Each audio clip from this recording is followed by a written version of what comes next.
Tamra talked to Eddie, Gretchen talked to Slade, and we're just trying to figure out if Tamra got laid.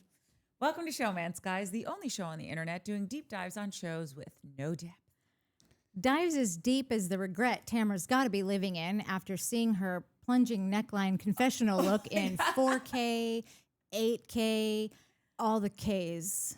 A lot of Ks there. Oh, Madonna mia, as my people say. I've been watching a lot of Jersey, so I've been hearing Melissa and Teresa saying that. And but the thing with like Jersey Italian is it's like Madonna, but like mozzarella, but it's not. It's mozzarella, but they just change it. There is always arms involved in like a head thrown back. Correct. So my grandfather had to drop out of school in the 3rd grade because of the Great Depression. So his English and then hearing Italian at home, like it's just like a gobbledygook mix. And so growing up, everyone would be like, "Oh, what's for dinner tonight? Oh, pasta fazool." You would call it pasta fazool. That's not what it's called. It's called pasta fagioli. But like, I remember being at a restaurant one time and I was probably in like my late teens, early 20s. And I'm like, ooh, what's pasta fagioli? And my sister's like, it's pasta fazool. I'm like, well, they spelt it wrong on the menu. She's like, no, Grandpa was kind of illiterate. That's what happened, Cork. Love you though, Grandpa. Rest in peace. He's the best. I used to date a lady friend before, this lady friend, my Lies. lady friend. And she wasn't the smartest girl in the whole world, but she was super cute.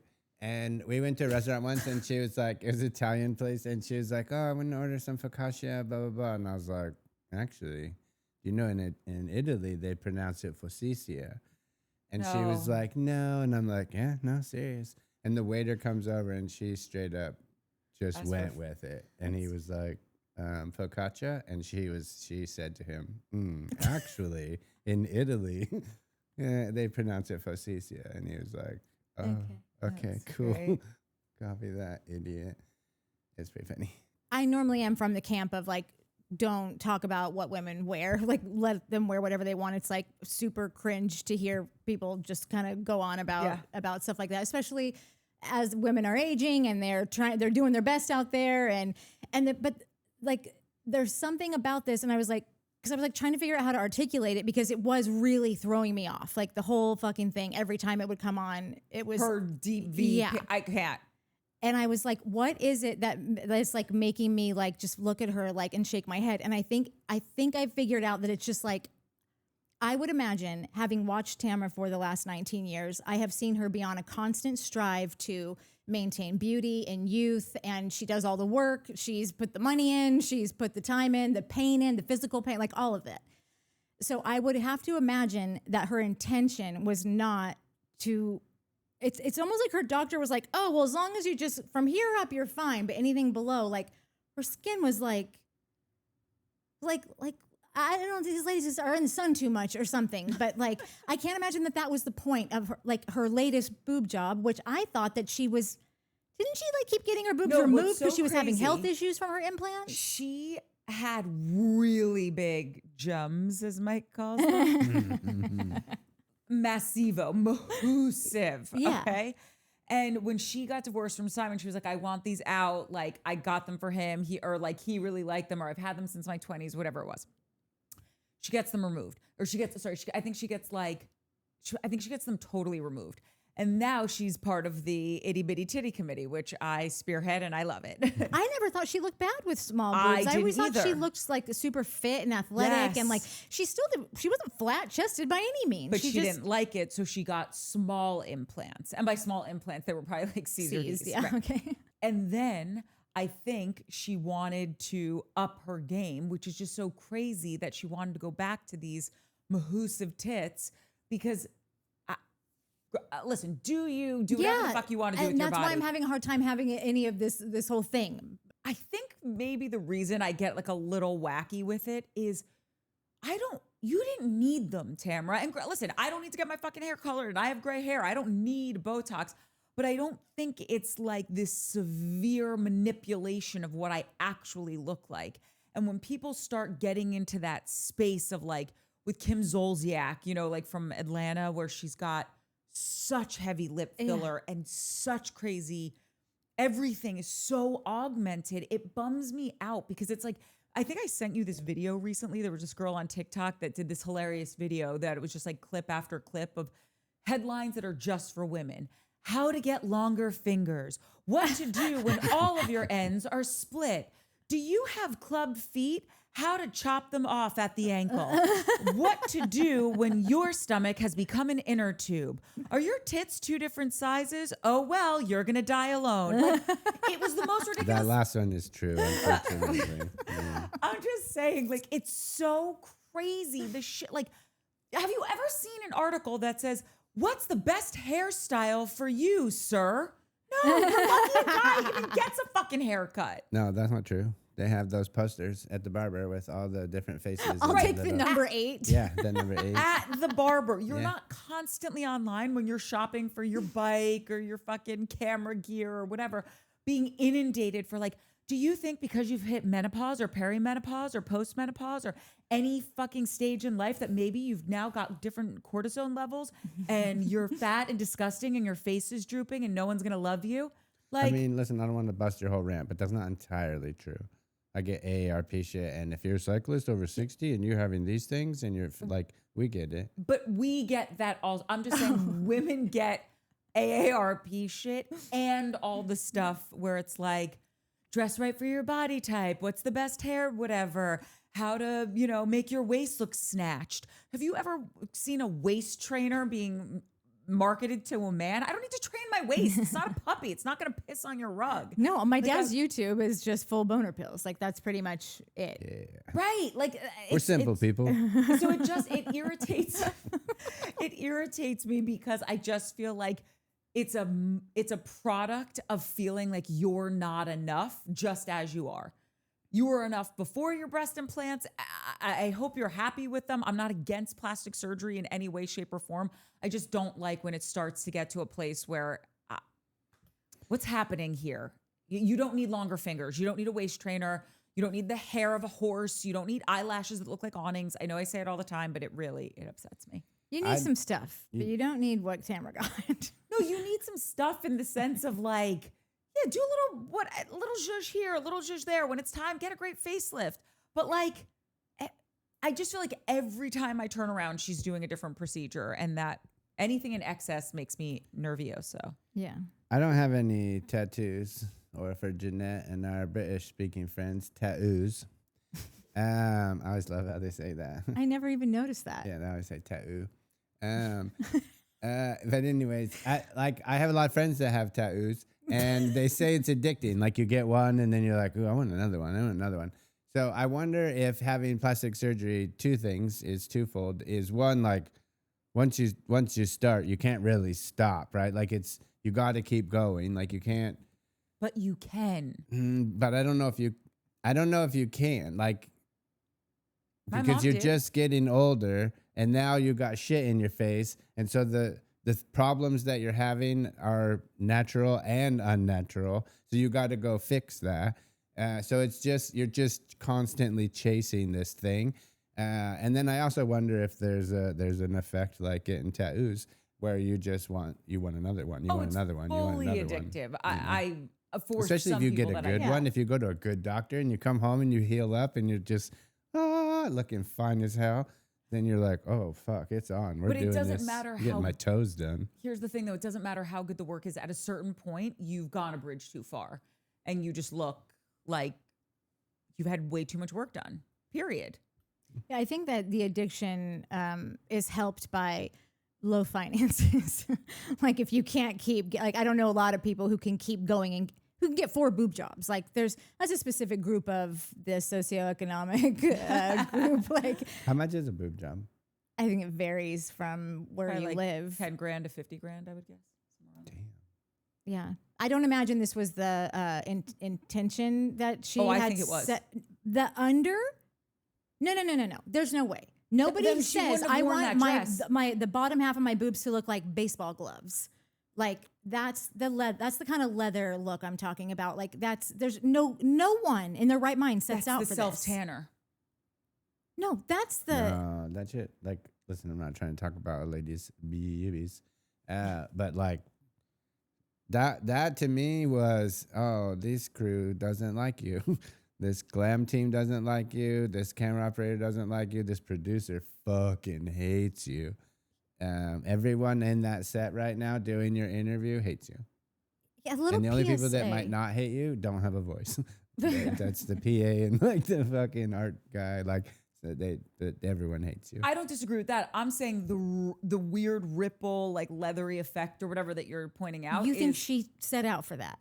No, I think the reason it's more pronounced is because she's got the tanner, the shimmer, everything. It's like highlighting all of it. Literally the highlighter that you put on your face, it's highlighting all of that shit. Yeah. And I think what she did to her jums, I think that was intentional. Like, I think that she wanted to go bigger. No, I think going bigger, yes. But I have to imagine, that like she's just gotten them done too many times. They're basically just having to like zipper her boobs closed now. Like they might as well just like put a eye hook down there or like, you know, like that. Cause that's what it looks like. It looks like the same piece of skin has been sliced multiple and resewn multiple times. That's what I think it looks like. And now that you say the self tanner, yeah, that's highlighting everything. I can't put self tanner on my legs without like every single pore that my hair like comes out, it looks black. After I'm like, oh great, cool. Now I just have polka dotted legs, or orange polka dotted legs. Looks even worse. Yeah. And then the other thing is, I can't put self tanner on without getting it all over Mike's car. one time I got self tanner on Mike's freaking car, and he has never let it go. He's everywhere. And on my way to my dad's funeral. Sorry. Running late to Daddy's last final hurrah. Oh God. Daddy always liked a tan leg. Daddy did actually. Yeah, that's right. No, I'm telling you, she wouldn't have worn that. If you get botched work, you're not trying to highlight it. You're trying to cover it. I don't think she thinks it looks bad. When I know I'm having a bad hair day, I put on a hat. I don't walk out like pointing to my head. That dress was pointing to her teeth. I know. Okay, my other thing is that I think that this is a PSA to everyone on these shows. Demand a camera test or just ask, put your assistant behind the screen, the monitors, have your assistant come to shoot day when you're doing your confessionals. Have her take a little shot of the screen. Make sure she brings your eyeglasses and take one look at, because you know what? This dress standing up might look very different than this dress sitting down. Well, she has the same thing in that brownish maroony dress where like it's doing a weird thing at her waist. And I think the same thing all the time. Like in one of Emily's dresses, it's like that top is just not, it's ill-fitting. There's something off. And how do you not have someone take a picture of the screen and look that your hair's fine, that things aren't pulled weird, that this top is doing what this top was supposed to do? Because even like when we were going through all the looks on Love Island, you had said Huda's dress. I was like, it was so matronly. And you were like, oh yeah. Did you see her standing up? It had no back. Standing up, the dress looked really beautiful. Yeah. Sitting down, it did not. Yeah. If this is your look at your reunion, great. You nailed it, Huda. Yeah. You're not. You're sitting down. Everything looks floppy on top. It's like, it looks matronly. That's the perfect word for it. Same with, what's her name? Same with Alondria. Sorry, everyone. Sorry. No. She had a weird, thing going on there too. Yeah, one boob's pushed up here, one smashed down over here. Like, just give a little camera test. Yes. And I don't, I've had this happen to me. So I know that, but I also don't have glam traveling with me. Yeah. I had these leggings on that I thought were comfortable, cute, whatever. I was taking pictures for teaching a meditation class. And in all the pictures, I was like, why do I look like SpongeBob SquarePants around here? And it was just the way that the leggings were cutting me off, but nobody's telling you because nobody gives a shit. We're meditating. Who cares? Yeah. I care. Yeah, no, Tamara care. And it's, I don't even know what to say. She says she doesn't, because last year she had on this outfit that really it was doing weird things to her body, right? And Tamara obviously works out, all that kind of stuff. And so many people made comments being like, wait, this wasn't the most flattering, whatever. Again, no one comments about this shit to dudes, right? So I get why she would be annoyed or why we shouldn't almost maybe be having this conversation, whatever. I know. But she said, she was like, I don't give a shit. I wanted to wear the top. And if that's the way she's rolling, I fully fucking respect that. Oh, totally. But that's crazy. I can't imagine what you paid for that. And you look older. Sorry, you look older now because I now know that the skin, if you're going to go get fucking 4 jobs and also have your face look like Carpaccio for 2 weeks where you can't leave the house, I feel like you care about a youthful appearance. That's what I'm gauging from what I'm seeing. Yeah, it feels like you do perform. care. Yeah, it feels like you do care. That's why I just want to tell you that this is a bad boob job, and go get your money back, girl. Yeah, it's not good. Okay, top of the pops. Yeah. It's an interesting start to the episode because we get a quick flash, like, we're starting 48 hours ahead. Yeah. And then we come back to, quote unquote real time. Don't really know why they did it. The juice wasn't worth the squeeze here. We start by them just talking a little bit about like, oh, Temecula was this, fucking the sleepover in Beverly Hills was like that. And real quick, we just get to the fact that it's brought up that Tamra may or may not have slept with the guy from 98 Degrees. And then we're back in real time, correct? But anybody have anything to add to this? It was so silly to me. It was silly, but Gina did say motorcycle. Oh. When they were like, she was like, we went on these motorcycles with sidecars. That tracks. I feel like she's Say motorcycle. got some funny, Yeah, malapropism. she's funny. So. Like the intros on top was like Shannon, who's on the phone. Well, no, that's next. So then this is after that? Yeah, that's why it was so stupid. It was literally. It was just like a teaser scene. It was like Right. when they like do a teaser and then they're like Okay. 48 hours earlier. Yes. Right. It was so Yeah, dumb. That's why yeah. I'm like, we got nothing. Because then it does get into. Yeah, I love that 19 seasons in, they're still playing around with new ways to enter the show. Like, that only works if something crazy Yeah, happens. yeah. Like in season 2 of Jersey, you start at the christening with the banging on the table, the fighting, and then it's like 3 months earlier. Yeah. That fucking plays. That works all day long. This the does not. Vanderpump one is the iconic one where it's Lisa just VO over like a slow version of the song. And she's like, these are the kind of relationships I thought would last forever. Yeah. Who knew it could go down so bloody horrible? And then it goes 3 months earlier. Yep. And then, yeah. See, now that you've earned. That I'm okay with. But no, then when we get to real time, it's Shannon checking in with her daughter. Basically everyone doing something with their kids. The daughter with Shannon, Yeah. the hair dye with Gina, and then Get some toner, Gina. she needed some toner on her kid's head. Every time boys bleach their hair, they don't tone it. It's always this orange, neon, yellow, orangey, whatever. Like, I feel like, do kids just not get gives a toner? Like, do you have to be a shit. certain age to like, before people go, No, give me because I the think toner. their that moms are age doing only it. dyes his hair like that to go to school the next day and have everyone be like, oh my God, you can't fucking with me. I can't. Yeah. And get a couple days of that. And that's the only reason you do it. That's it. I That's guess funny, so, Mike. because their hair goes out in like 5 seconds. Yeah. Correct. Yeah. And Yeah, they're so dying like, shade an it. inch of hair. Yeah. I actually thought it was cute that like he wanted to do it and whatever. But Yeah. did you have anything to say about everyone talking to their kids? Who was the guy with Shannon's kid? Like the guy who lives It was in the her building. daughter's friend, probably like her gay What? bestie. Yeah. Is how At it first, read. when I first listened to it, I'm like, did that girl's boyfriend just say that she got her magnums? And then I'm like, oh no, I think it's it's pretty clear it because wasn't her boyfriend. the boyfriend No and her offense, broke but- up, right? Yeah. But I thought it seemed like a family friend or that lives in the building, like Uncle Billy or something, like or Uncle whatever. Billy. No, like you're not a real uncle, but like like your dad has a friend and No, uncle. remember Gina Keogh's kids had an uncle that always came over Yeah. and hung out. That was the good, That the was good good OC times. days. I had an Uncle Billy. The only other person I have something to say to is Jen. Don't wear a bikini to your wedding. Just don't. I just want to say this one thing about the stuff that they did with the kids, because I feel like, to Mike's point, they don't show us something for nothing. And there were a lot of kid things in this episode. And I do think that even though these women might be nuts in their own right, they have good relationships Yeah. with their kids. Like the fact that their kids are FaceTiming them, they even want to be on the show. Like if you remember back in yesteryear when Tamara's son Ryan was Yeah. on the show, he was a nightmare. Yeah. This kid was behaving so badly. He was just doing shit to get her attention. And all of these kids seem pretty well adjusted. Yeah.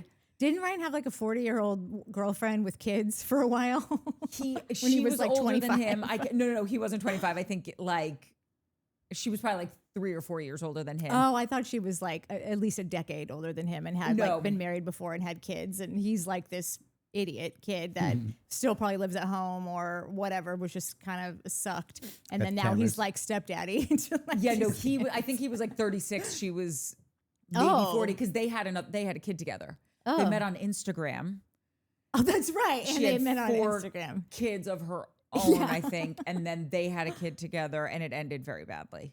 Cool. Anyway, okay, so now we get to Jen talking about her wedding with Ryan.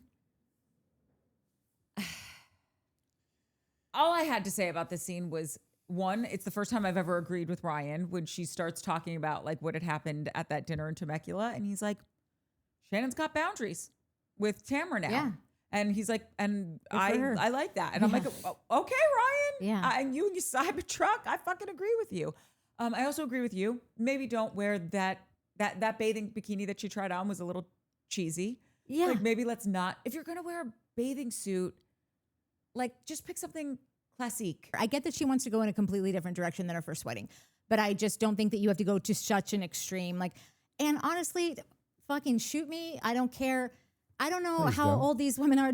Like at a certain point, just don't get married in a bikini. Like, and if you're not 25 years old, don't get married in a bikini. Even if you're 25, I don't know if you need to get married in a bikini. Right, but I don't think I would be as like, you're going to regret this. Like, I don't know, 25-year-old just like kind of, oh no, remember how hot I was? Like, well, listen, she has a banging bod. I just feel like it might be a little ox for your kids that are there. Like you guys are getting married in a bikini. Yeah. Oh, just get like a cute little short sheath dress. Yeah. There's many ways to go to the beach. It doesn't have to have a string a wife involved. beater and jeans. It doesn't have to have a string up your butt involved. Yeah, it was strong. I also wanted to say, I think Jen is having a hell of a season. You do? I thought she had a hell of a season last season. Maybe it's carrying. I don't think the entire season she had a hell of a season. I think because wasn't last season her first season? I don't know because I didn't watch the seasons before that.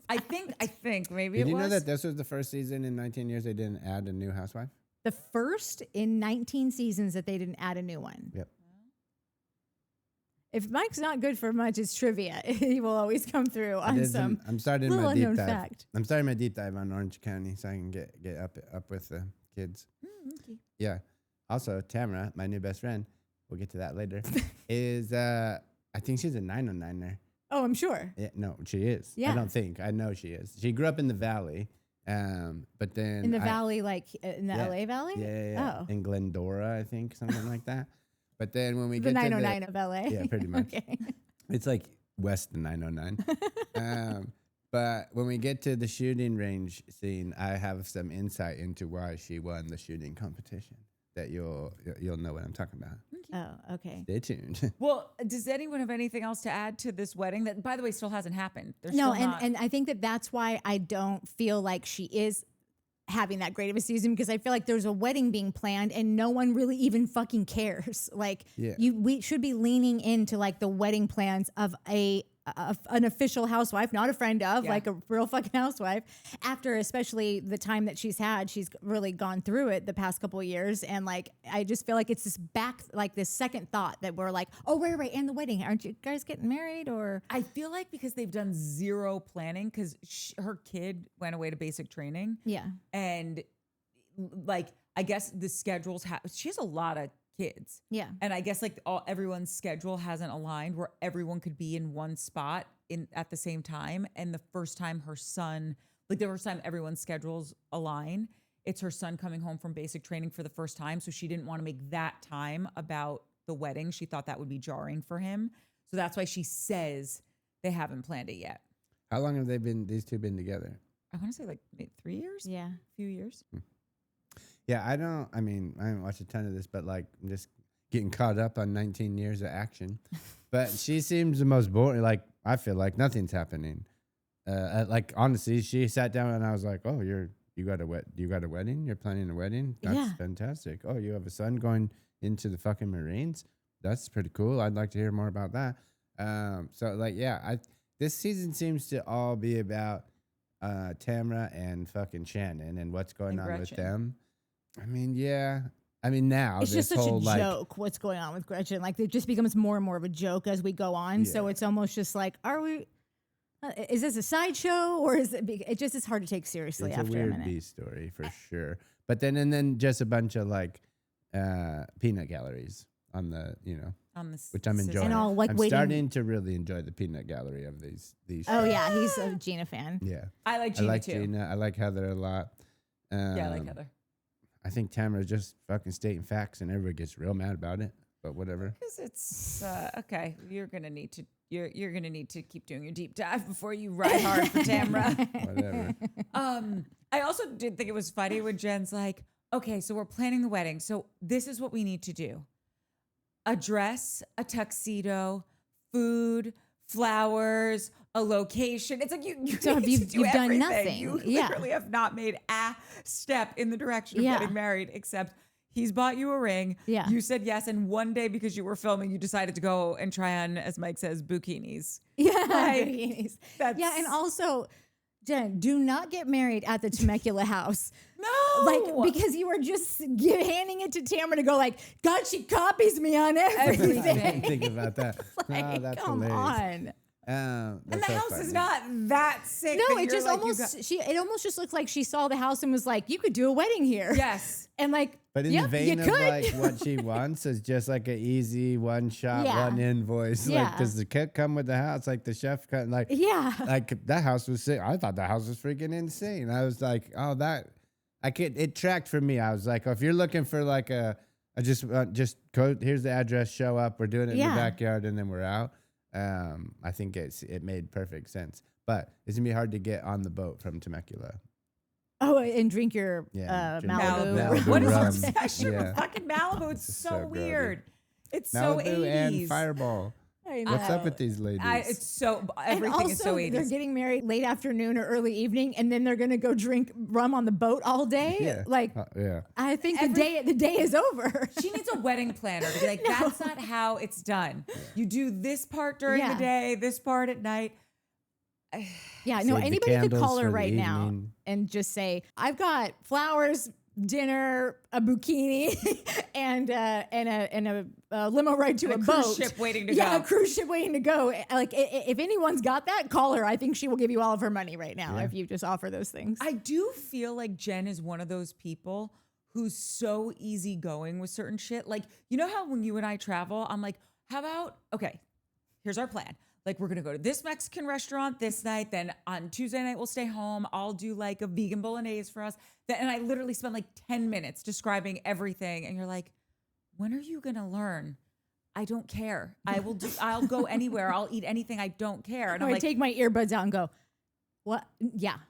yeah. I didn't hear any of it. I know it's going to be great. I couldn't care any less. And literally, I'm like, so you agree? Yeah. Awesome. Like, Yeah. I just feel like Jen has that same, Yeah. like, she doesn't have these deep desires to, that's why I think like she saw Ryan and was like, oh, you like me and you want to have sex all the time and you go to the gym and I think you I have can move money. into your house with all my kids. Yeah, and I just was Great. evicted. Great. Yeah, this like is gonna that's work I out do love beautifully. you. Like Yeah. this sounds great. Or like Tamara, you had those hair extensions, and you know a girl who also does them. I'll get them too. Like I Yeah, just don't you've already done the due diligence on Pre- them. yes. Just pre-screened hair extensions. I have so many friends who will call me and they're like, hey, what's the sunscreen I should be using? And I tell them, or what's the mascara I should be using? And one time I actually went into Orly. I went into her bathroom and I was like, oh my God, lady. I'm like, I use this vitamin C serum. And then I'm like poking my hat out again. I'm like, and the same deodorant. Oh my God. And that's the same toothpaste. She goes, Courtney, whatever you tell me to buy, I'm just buying. Yeah. And I think there are people in life like that just want to be told. Yeah, you know what Jen should also say the next time Tamara wants to run her mouth about how she's like just so obsessed with her and is copying her and whatever Yeah. she says goes, whatever. It's just like, yeah, you seem to have all the time in the world to research all these things and to come up with all these things. Why am I going to waste my time? Like, I've got bigger, better, fucking more important things Yeah. to do. Like, I would just turn it into a like, these just aren't things I really give a flying shit about, Tamara. So yeah, I'll go to that house. Yeah, I'll use those hair extensions. Yeah. Yeah, I'll go to this doctor. What the fuck ever. What am I gonna do? Spend the fucking next month of my life interviewing doctors? You've already interviewed every fucking doctor in the county. Yeah. Clearly you're a repeat customer with a punch card. So I'm just probably gonna go, oh, what's up with your underboob? Maybe I need to rethink this whole thing. Like Jen needs to get some asshole in her. I don't I know if think- she has it though. People definitely like to be told what to do, but then there's other people that like to figure out all the stuff that you want to be told. when we started this whole thing, like one of the channels on the list was that I was like, oh, that might be fun for me. Not so much for Natalie, but was like a research channel, like just starting to Nat's dream. but like almost like what do you call it? Like a review channel, but all based on research. Like, oh, I want to buy a bike, and then so you cut and like I'll give you all the fucking deets on all the brands, all the things. I want to buy a camera. Oh, here's all the things. I want to buy a light. Here's all the things. So like just being told like, here, buy this, and I've already done all the work for you. And if you want to know why, keep watching. If you want to know how much, keep watching. But if you want to know what to buy this. Darling, I think fun. that exists. A ton of them exist. Yeah. It's not a new thing that I've invented out of thin air. I'm just saying that was one of the things that I was like, I think I would enjoy. Oh, you would enjoy that. I would enjoy you that would because totally I'm the enjoy guy that wants to do all the research and be like, oh, here, buy these things. Yeah. Like, not for sunscreen and deodorant, but people at work, they'll come to me and they'll be like, what bike should I buy? Yeah. What camera should I buy? Well, if they I'm need going climbing sunscreen and next week. deodorant on that bike ride, holler at your girl. Yeah, we did. I honestly can't even believe that we're even dicking around with other ideas. Why don't you just do that? It's a lot of work. Sure, you like doing a lot of work. I do, but I also have a lot of research. It's your favorite thing. There's a ton of ideas on the old list that once this becomes our job, I'll have time to do. But like, it's hard to do all that and then film it and get all the stuff while I'm also having other things. Other job. Other things to do. Okay. Well, speaking of other things, our next scene up is when Tamra. So these kind of go in tandem, right? Yeah. We've got Tamra talking to Eddie and Gretchen talking to Slade. So let's just maybe tackle Tamra talking to Eddie first. Yeah. Great. I really like Eddie. And I feel like over the years, he's been so consistent. Like he's never kind of thrown something out there that I was like, that's suspect. That's weird. The only weird thing is that he's so into Tamra that it's like, you know how Mike always says, there are people that maybe don't like me as much as we all here love Mark. They maybe know Mark more than Mike. And then they'll meet Natalie and they're just like, not so bad, this Mark character. Yeah. And that's how I think Eddie does that for Tamra for me. Yeah. But it was just so the irony of when they were sitting there, and I agree with everything he said about Shannon. Like Shannon is not a malicious person. Yeah, She's no, not a he bad was person. spot on about her. Yeah, and just saying that like she's wacky. She's wacky. Yeah, But she's it was not like- out I for like anybody. that he says she's wacky, which I'm fine with that. Yeah. By the way, me too. Yeah. Such Yeah. good times. Like I love her talking to Archie. I want Archie. Archie is so fucking cute. But like my point is, there's no malintent with her, and she might lose her way on certain things, but she's never like gunning for someone. Yeah. He thinks that Gretchen is like the root of all evil Yeah. and is out for everyone. And what's so crazy is that that's exactly what Gretchen and Slade think about Tamra. Yeah. We're in some weird fun house with Yeah. the mirrors. And like, I can't seem to get out of it with these two. Yeah. I would be much more impressed with Gretchen if I thought that she were evil. I feel like she's just dumb and like Yeah, I don't think kind of- Gretchen's evil. yeah, I just I don't think she has it in her. But the other thing about Eddie that trips me out sometimes is that like there's always been like little blog stories or just like news on the side of an anonymous source, whatever, but about Eddie getting really frustrated with Tamra, just not having any self-control and just firing off at people at events and at whatever, like. But then when you hear them talking and her explaining the evening to him, he sounds like he buys her entire version of the story. And it's just like anyone who's seen Tamra for 5 seconds knows that like, that's not what happened. That's not like Tamra definitely was poking, definitely was trying to do something, or you've just not even earned the good faith from anyone. Yes. So like, and then maybe he's just like supporting his partner. And like, I always love it when men do that.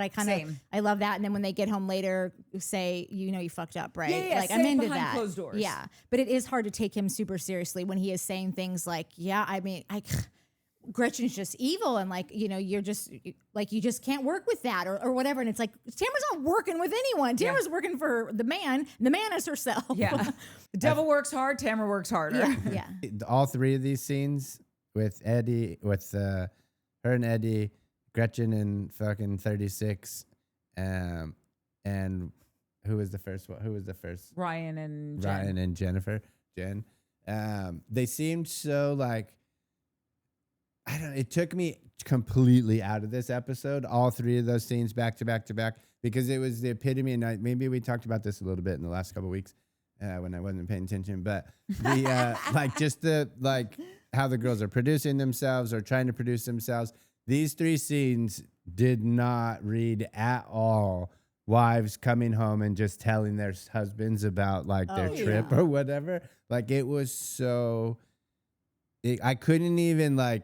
I literally was like, all right, dude, fine. Like it happens. Just forget about it. We're here getting this. I couldn't get out of that. I couldn't get into any of these scenes. Yeah. It was so weird. Yeah. And so that whole like, oh, well, I'm going to say this. Well, and then later on, either she did tell him the real story or he was like, okay, now what really happened? Because no fucking way.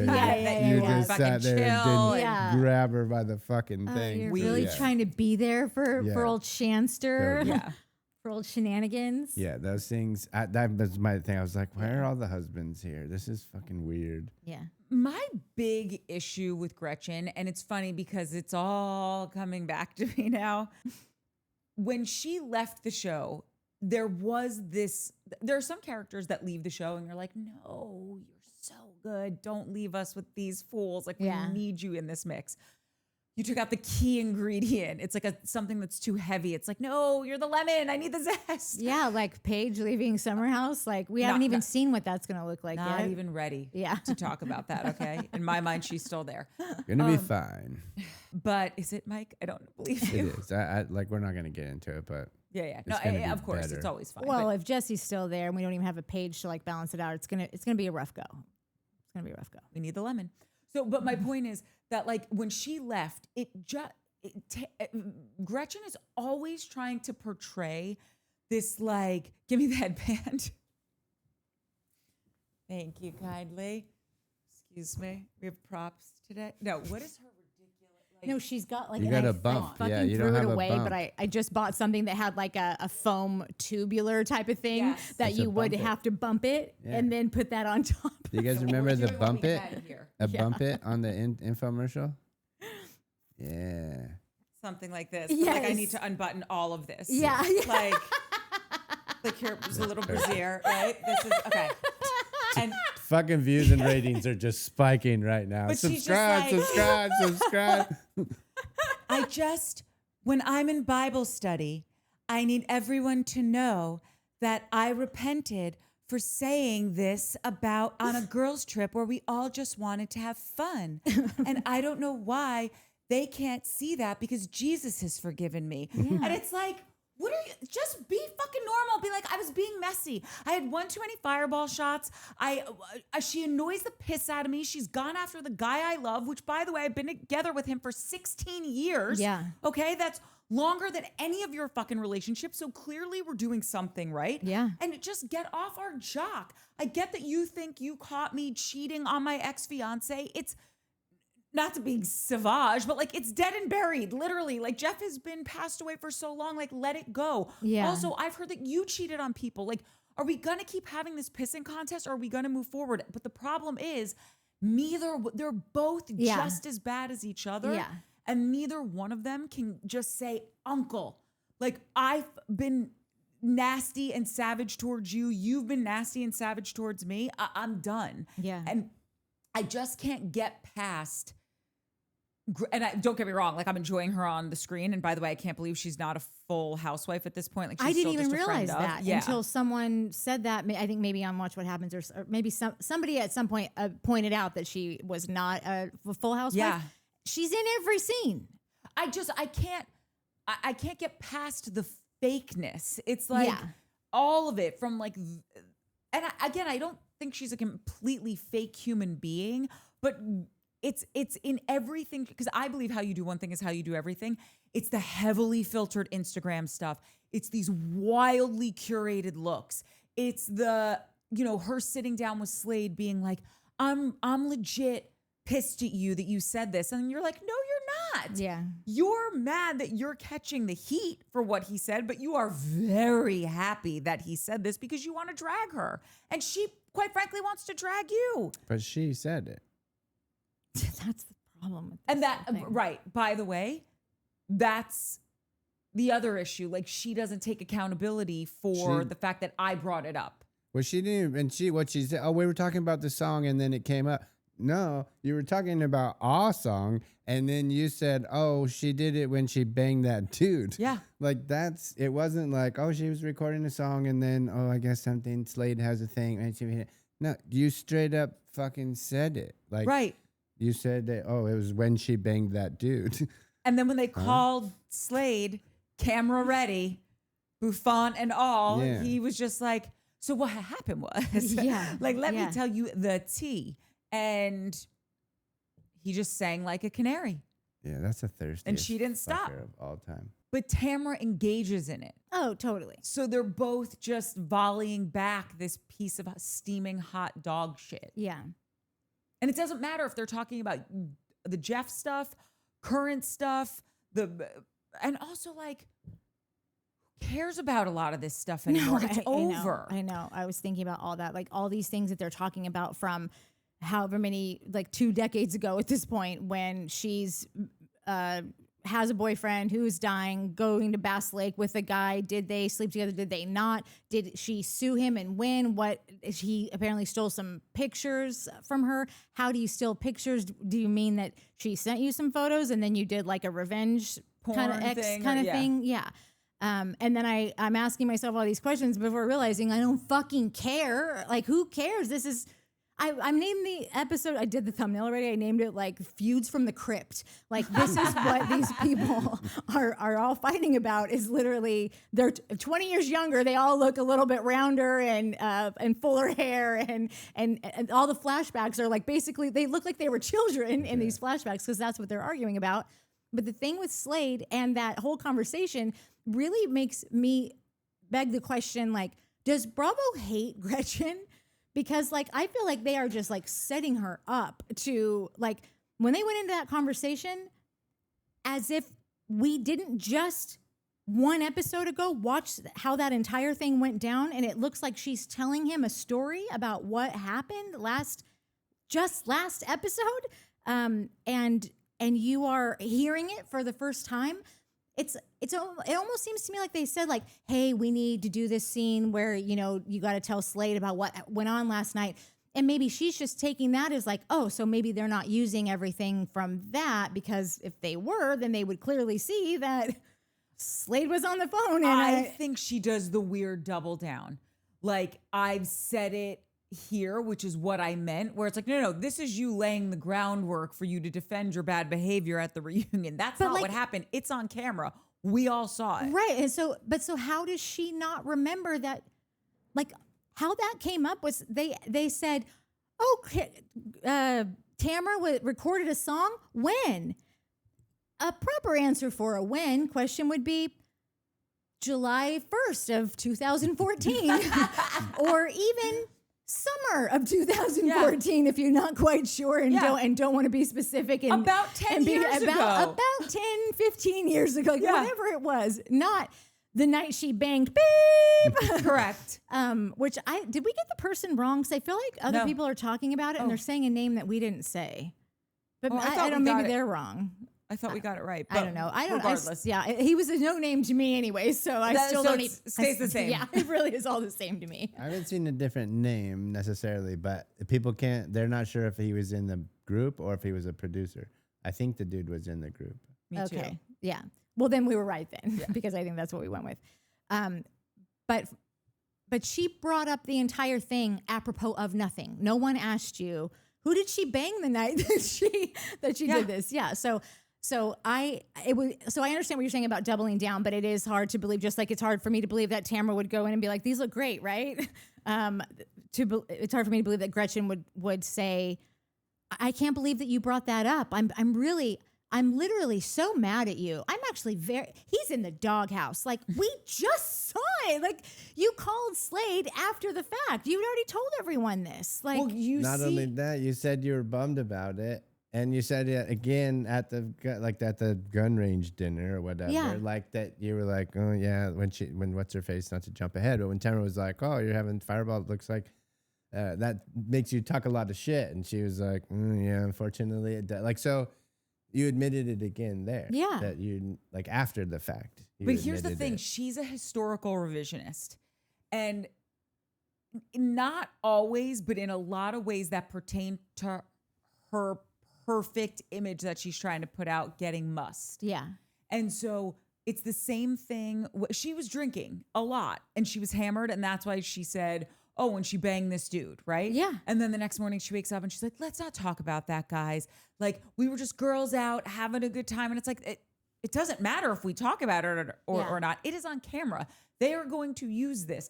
They're going to prod one of the other girls to tell Tamara that this was said. Yeah. Then if you go back to when she was mumbling in the back of the car, like, they're going to use that. So for you to then just say like, oh, I was tired, I didn't know what I was saying. Like, she can't hold up the act all of the time. Yeah. So when she's out of character and just being like her normal self, how Emily says, I like drunk Gretchen. Yeah. I like the literally and figuratively Yeah. the unfiltered version of her, which by the way, so do I. Yeah. That's when I actually will find her like funny or like interesting in the sense of like, oh, I could have a conversation with this girl.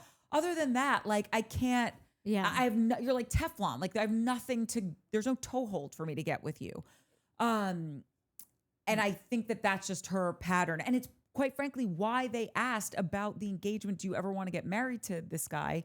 Because she made this whole hullabaloo production with the scavenger hunt and her song and then proposing to him. Like, just bad instincts. It's really bad instincts. If you don't want people to ask questions about your relationship, don't put a fucking spotlight on it. Yeah, literally coming from the chopper. You wrote a song, flew in on it, you landed on a helipad. Like, that says, he said yes. right. Slain Slannery, will you marry me? Like, it's just cray, man. I know. You know how Bronwyn came right out of the gates this season and said, oh, God, stupid me. I totally fumbled the ball, lied about this thing, wanted to be cool, wanted to be with the cool kids. And what an idiot I am that I would prioritize looking cool and being accepted over my anniversary with my husband, over my own dignity, over just like being an ethical person, you know, all the things. And then, oh God, what are you going to do? Anyway, moving on. Literally, we've all forgotten about it. She said it and she's moved on. All that Gretchen would need to say, and I swear to God, Gretchen, you should still take this because it totally will work. You were hammered that night, super hammered. You've talked a ton about how this is 10, 12, 15, whatever the fucking number of years are of torment. You got your shot to come back on this show. You're clearly so like concerned with like what you're displaying, what you're putting out there, what people are taking in of you. She really cares about how she appears and what people think her morals are and all the things. Just say that like you can think about how you would deal with a situation like this. If I ever got the chance to get back on there, I would say this, I would say this, I would do this. And like, it's just so much shit and torment that like, I fucked it up. Like I got caught up in the moment. I'm so pissed and I have so much anger and resentment about all the lies she has spread about me that I'm trying to just like drop bombs to blow up her life because I'm a human being and I just want to get back at this person. I wish I didn't. I pray on it every day to like not be affected by that and like have just like lead from my heart and blah, like all the shit that she could say. And like I blew it because like that's what happens when you let somebody get away with that for 10, 12 years and you let it get to you and you can't control it. Like you fuck up, you say shit that you wish you wouldn't have. I really tried to come in here and lead with like being a better example and I'm human. And I fell into an old habit. And I got wasted. Yeah. Like naked wasted. Yeah, and I basically got myself naked wasted this time. Yeah. I've said this time and time again with all of these fucking shows. And we talked about it last week with Shane. Own it and you're free. Yeah. Like the second you just say, totally fucked up. Yeah. I said it. I shouldn't have said it about you. I was hammered and I have resentment towards you still. Yeah. I'm working on it. And I shouldn't have said it and I'm fucking sorry. Yeah. She could have grabbed the phone and hung up on Slade being like, I let it slip. I'm not letting him talk about it. Then we believe that you have remorse, but you let him just ramble on for God knows how long about all of this. He was ready to spill the tea and y'all were sat and that's how it fucking went. Yeah. Yeah. And then, Emily's playing both sides. I can't believe she would just run off and say this. As you said, it's on camera. So at this point, you're asking Emily to lie for you then. Yeah. Like, because it's you brought it up. You're, like, everyone else is now just showing up to work. Like, there's nothing. That was a freebie. You gave her a freebie. I don't necessarily even think she's playing both sides because I don't think she likes either one of you that much. No, I don't think she's so just either. on the show and Totally. doing her job, to your point. Yeah. Also, really quick, can we just talk about how Gretchen and Slade are so in their like QVC Palm Springs era? God.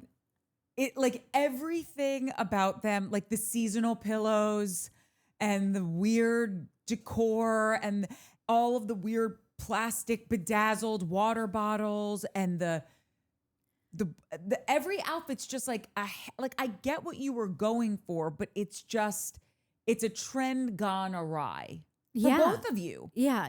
It's very Orange County though. Like it's very I don't even want to say Orange County, just suburban life. Like you've dreamed of your suburban life your entire life, and I don't think she's ever had an original idea about anything she puts on, anything that's in her home, her boyfriend. Like every time we get to her house, I feel like we're walking into like Michael's crafting store. A live, laugh, love. Yes. It's weird that not there. Her and Sheena, that's why they're best friends. They're like the same person, but one lives in Los Angeles and one lives in Orange County. Yes, and Sheena does all of like the Uber, like TikTok trendy versions of this shit. And she's doing all of like the trendy QVC versions of it. Yeah. Also, don't get me wrong, I live for Palm Springs. I'm just saying they're in there like he's the guy who thinks, I had this whole Hollywood lifestyle. One day he's going to get a star on the walk of the Palm Springs Hollywood Walk of Fame where he wants to. Yeah. He like MCs stuff and like brings around his wife who's like dipped in formaldehyde. Yeah. She doesn't want to age. Yeah. And she will be platinum blonde till the day she dies. And like someone's renting a piano so she can sing something out of tune at Melvin's. Yeah. And she always has her jokes and then she laughs at her own jokes, but her face doesn't move. So she's always like, hit it again, Slade. When When she came back to the show and she's like, I look exactly the same. Nothing's changed, right? I'm like, first of all, it's okay to change. It's okay to age. Like look what you're doing to Chandler. Like this is what these stupid things that we talked about in the beginning of the episode are doing to women. Like it's a 4-letter word to age. Yeah. But also, no. You don't look the same. I know. You look a little nuts. Yeah, you look nuts. And I also feel like she really got off the hook with us by the fact that we didn't hit Orange County until mid-season. Because had we all been here from the get, that interview outfit would have been dissected 7 ways till Sunday. That pearl headband came in a pack, as I was explaining earlier. I did not buy this. I bought, 5 other ones that I needed, and it came with that and some other one that's like bedazzled that will never see the light of day unless Gretchen wears it in an interview and we can use it as a prop. Yeah, which we did. Money well spent. Now it's a tax I write-off am now. submitting my receipt. Good luck with that. $8 on Amazon. This is the last thing I'll say about Gretchen's style. She's just so pageant coded. Yeah, she's a Disney on ice. Like to me, there's a difference between like Disney on Ice and the pageantry of it all. Yeah, but like, that outfit from Watch What Happens, where it was like 2 strands of something with over the giant like cross earrings. Oh God, I don't even remember those. Yeah, because the outfit was but it was like she's like an ice skater. Oh, see, and I'm thinking like, no, this is her thinking she's like the hip judge at like Miss Orange County. Yeah. It's either one. Oh, they really go hand in hand. They do. Like pageant girls, I'm sure have a. She could have played what's her name if she wasn't a horrible actor. Clearly, from your production of trying to convince us that this was the first time you told Slade anything. But like on the budget version of what's the girl that threw the thing at the ice skater? Tonya Harding. Yeah, I'm sure there's a porn out there that would love to remake that. You don't have to be cheesy when you're doing pageants. Like if you look at like Olivia Culpo. I don't follow She was the Miss- pageant circle. she was Miss Universe. Unless you're what's her name, Danny Bucco's wife. I'll follow her anyway. But like she's not cheesy. No, And a little cheesy. sure, but not so like this. lovely. Like I love her. Yeah. She can kind of do no wrong to me. Yeah. It's not like there's like a fake it's like every interview has like a giant fake flower or like some big prop that she's taped to herself. Now that we're featuring that, just know that my cat ate the Courtney's plant that she brought. Do you see it? It's so sad. The dead Okay, dad sorry. Go plant. on. I know. And that Olivia Culpa or Culpo girl, whatever her name is, like stunning style, comes from the pageant world. They don't have to be mutually exclusive things. That's all I'm saying. Yeah. Anyway, I want to give her a makeover. There was an episode of Oprah, because this show has been on for so long, where they gave all of the Real Housewives of Orange County makeovers. These women looked fabulous. They took everything down a notch, and they all were so uncomfortable. They were just like, yeah, I don't really like it. And they all went back to the like sky tops, bleach blonde. Yeah. She could take a tip from Tracy Tudor. Tracy, the realtor. Yes, I'm not familiar with her because I don't watch that show. Which one is she on? $1 Million Listing? You've never seen $1 Million Listing? No. What do you have against $1 Million Listing? Never got me. Watched it. I was like, meh, take it or leave it. I'm leaving it. Well, she has impeccable style, and I think that Gretchen would look great if she just tried to copy some of those looks. There you have it. Do we have anything else to say about these two scenes? Like, whatever level that you tolerate Tamra, like, everyone's in for a good Tamra humbling. And so Gretchen really came in with us, like, not really like worried about like, oh, a little white light here, a little white light. Like, it's easy to turn an eye to things when like you are keeping your eye on the prize. And it just seems like she's just a fucking lying liar who lies, because like she just keeps lying about, and it's always about dumb shit or things. It's so, like, it's on camera. Like I said, like, does she have like where she gets in a car and forgets, like it's like I think somebody said the other day, that it's like Severance. Gretchen is living a Severance experience in cars where she does not realize that she is on a reality show anymore. I just think you fucking blew it. Like, I think the audience is all having that like Tyra Banks moment of like, we were rooting for you, you know? And we know that like in real time, everyone has unfollowed her. Everyone's unfollowed Gretchen? Yeah. Wow. Oh, you mean all the castmates? Yeah. No, everyone in the world. Everyone in the world is involved, Gretchen. Well, no, sometimes there is a mass exodus of people. I mean, there probably, I'm sure there has been. But as for the cast, yeah, they like right now it looks like she's still, you know, Jen still got nice things to say about her, like everyone. And we'll get to that where they all kind of still have defending things to say about Gretchen. But we all know that right now in real time, like everyone has switched teams, and they're all of them. Shannon and Tamara they're all following Katie now. So clearly we all find out that she lied about everything, and we all watched her anyways. So we said it last week. We were like, we figured out, like, no, she is definitively lying because she'd done something last week that it's like, right, okay, enough evidence. Yeah, the jig is up. Yep, like, the jig is up. Yeah, we already were trying to like overlook that you married, like or pseudo married under the eyes of God. I guess you're married to the biggest joke on Bravo. I don't know what to say for her. I think that's a wrap on Gretchen. I don't know what we would do with her after this. What do you do with her? Well, hold on. Doesn't Tamara quit next week? I think she already quit and came back. Did she quit again? So annoying that she keeps doing that. Is there another exodus season, of Tamara coming up? She quit up? this season already? Yeah. She quit because see, you didn't watch the first half of the season. She quit in New Orleans when people were starting to believe Katie. And Tamara wasn't believing her. And so when she got super wasted, first of all, took a Xanax before dinner. She also quit like a bunch of years ago when they were in Maria at dinner. Yeah. That's her thing. You'll never see me again. Yeah. But maybe she does quit again before the season ends. I don't know. I wouldn't. How have they not made that a tagline? Like, I know I said you'll never see me again, but I'm back. Yeah. You know. Anyway. One thing we skipped. Please. Eddie's gay? You haven't made it until there's a rumor about you being gay. You'll see. Yeah, no, that's fine. But he made out with a dude. Is that true? I don't think so. I don't think yeah, like, listen, there was definitely a time where I just believed that all beautiful men have possibly made out with another man. Like, there's nothing that shocks me anymore, and it happens. And go with God. But I really think that was just like an attempted takedown. I don't think it had any relevance. Who was the dude in the flashback? It was one of the girl's gay friends, and I only make that delineation that he was gay because he came in being like, "Oh, I'm gonna like." I'm an authority in this space because I am in the gay community here. So I know this for a fact. That's how it was pitched. You know, he was the gay version of the guinea in Jersey who goes, "Oh yeah, I know Melissa Gorga. She used to dance for me at one of my nightclubs." First of all, he was not Italian, that guy. I'm pretty sure. No. And he was Italian via how Keely is. yeah, exactly. Love Richie. But yeah, oh my God, that guy was so gross. Yeah. Like Josie Grossy. Yeah. Okay. The next thing we get into, again, it was a very kid-centric episode. Yeah. When Tamra brings her daughter up to LA to go to the Music Institute. I think they have a really sweet relationship. What do you guys not think? Like, No, I think they do. I mean, it seems fine.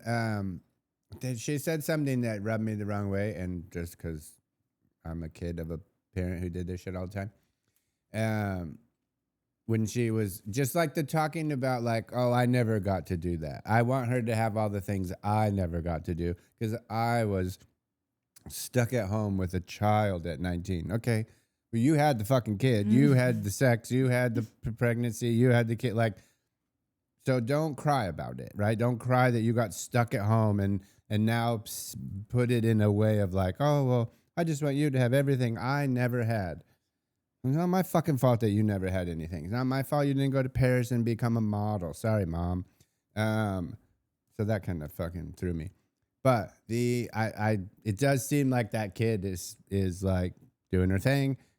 Mom does seem supportive. The kid seems like you're my biggest fan. Like that all seemed pretty genuine. and doing her thing in a space that like not all parents would support. Right. Like, oh, you want to go out and be an artist? I do have a suggestion for the Music Institute, though. Like, let's not have the 50-year-old dude giving the tours.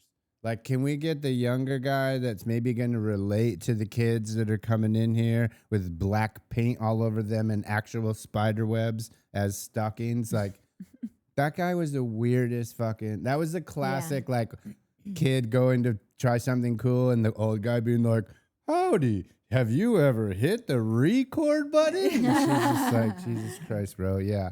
And You know like, what it that means? was so... Want to see the red light move? Yeah, totally. You ever seen a theater? By the way, I'm that old person because when she was sitting there being like, I love trap queen or trap hop or hop trap, I'm like, God. what the fuck are you talking about? Do you guys know any of this music? No, but we were all Tamra in that one moment and we'll never all be Tamra again, just so you know. But when she's like LVP and she goes, Lisa Vanderpump, that's what I think LVP is too. That's the only LVP. That's the only LVP I'll ever need. Not LVP. It wasn't? That was a funny joke. Like, Oh, she heard the letters Yeah. wrong too. Oh, I heard it as LVP So too. did it's LDP or something like that. Lisa Vanderpump? I didn't know she sang. Regardless, still, I know none of them. No. One thing I'm wondering, and I don't know if this is what it was, but I'm wondering, because we've been there before. We've been to the Music Institute or whatever the hell it's With called. Lisa Vanderpump. Exactly, with Lisa Vanderpump. And I'm wondering if it is maybe the same guy that gave her son the tour. And they maybe are like, can we get the same guy that was on? Just don't want to have to sign another release. Yeah, or just thinking down that like paperwork. diehards would, because Yeah. and I'm not a diehard and I don't know if it was, but like that could be why that dude is still giving tours 20 years later. I don't know. Oh, that was horrible. I could be so wrong. I don't think it is. It's probably not. That's just the only thing I could come up with to say maybe that's why they did that. I don't know. I love how deep and shallow your baseless conspiracy theories Yeah, go. wherever I can get them. I don't exactly. discriminate. I love a conspiracy. And I love that about you. Well, the only thing about that scene, I think that Tamara is very lucky that she has a daughter who right now receives great benefit from some media presence because she's trying to work in the space. So she came on Nick Viall with her on her last appearance. So I've already heard this girl say, "My mom is so supportive. She's the best. I wish people knew her the way that I did." And I think that we can applaud Tamara for being supportive of a venture that like not all parents are. But I think that Tamara would be an idiot to not just take what she could get from really any of her kids who still talk to her. I think this It's just the one, just to be clear, that doesn't talk to her. But right. not But that- how yeah, many are there? 3? 4. There's 4. Yeah. One out of 4 is not bad. It's just been a long time. Like, how long can you just like be pissed at your mom unless it's not something that's like, no, my mom is crazy. You know, Well, like I told you she did the same thing to her dad. yeah. And then something happened, like her parents got divorced, and Yeah. what her daughter is doing to her, she literally did the same thing to her dad. Yeah. And she's like, it lasted a decent amount of time. Yeah. So I think that that they are both helping each other out because as I've like been talking so much about lately, because I'm still on my Jersey binge, is that if that never imagine if Teresa never got in trouble, never got sent away, you never saw the scene of her coming home to her kids, watching her husband leave their kids, watching the long drawn out will he, won't he get deported, watch her have to take her kids to Italy and basically reunite with a guy that she doesn't even really know anymore. And it's just like, she straight up says like, and she's never spoken a bad word about him the entire time they were together. And then 10 seasons in, she finally says like, I'm not attracted to him anymore. She couldn't even kiss him. That was so Yeah. uncomfortable when I was watching that. So imagine all the shenanigans you've watched Teresa pull and never having known the wife and mother that she is and the hardships of all. And she's part of it. They broke the law. You know, I'm not saying that like this, oh, I can't believe this happened to her out of nowhere. Like I get all that, but thank God women like Tamra and Teresa have a family to come in and remind you that these women are still human women and that are, you know, would live and die for their kids. And it's like the reason that you're like, okay, I'll go another round with her. I have a note about this because when we get to our comments, someone had kind of talked about how like, I'm with Nat, like, I don't think Tamra has a empathetic, good bone in her body. And that was what I was going to bring up. Like, it's very rare for someone to be 100% a shithead, like a horrible person. Yeah. And I do think when it comes to her kids, she's very like, I think she gives a shit. I think she, you know, I do think she's a good person and with her, or a good mother rather. And I think for the most part, she's batting 1,000 at being the villain. Truly. Yeah. But there is that empathetic bone when you see her with her kids.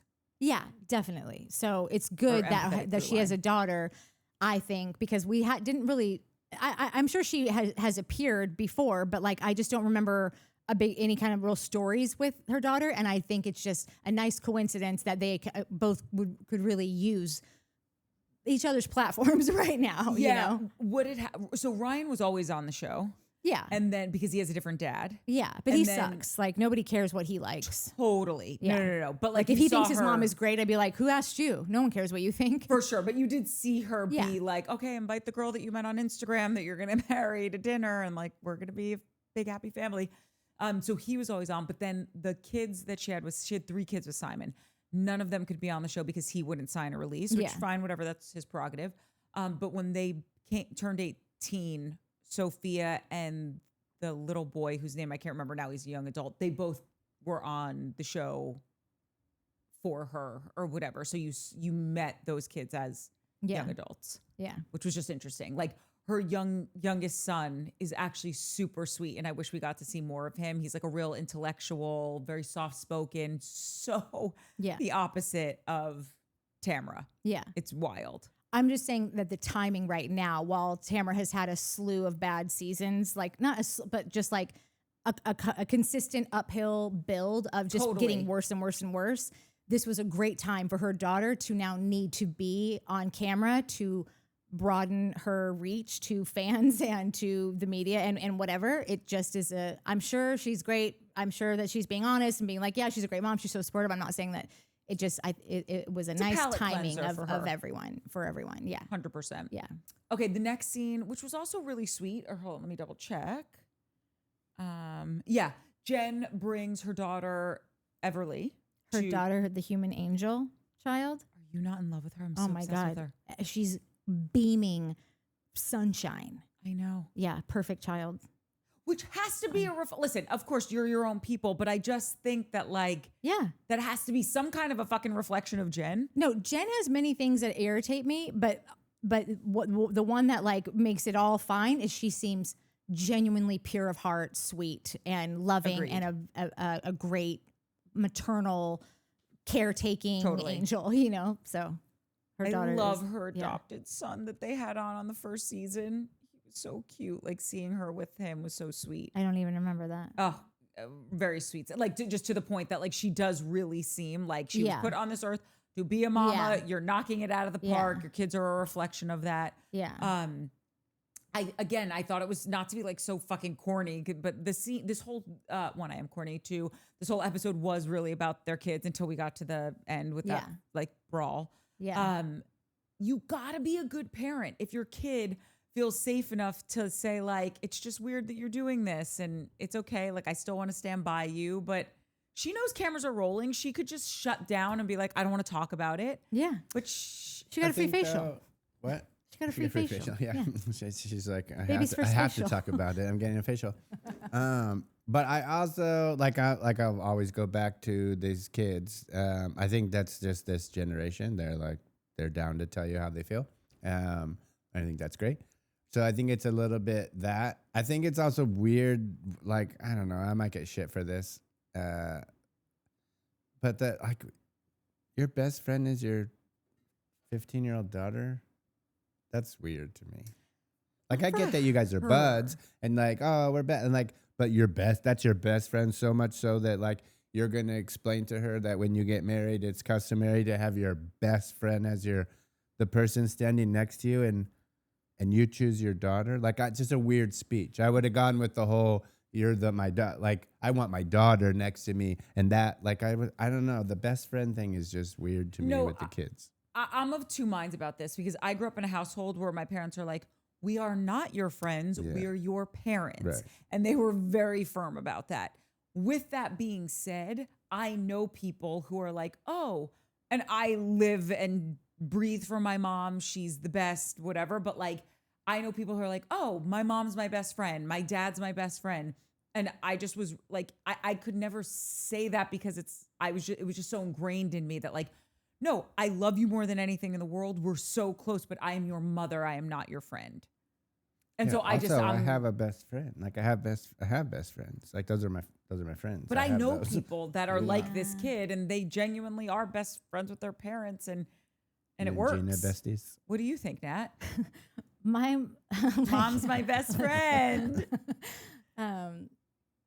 My dad and my mom, like at different times throughout my life, like my dad has been my best friend for a good chunk of time, and my mom and I have like, you know, you're just always expecting more of a female relationships, or just they have a higher standard. You're also more comfortable with your mom and saying whatever you want to your mom. So like we might argue more than like my dad and I ever really did, but yeah, my mom and I are on a really good run right now. We're both down the Candace Owens rabbit hole, which is like The what rabbit hole?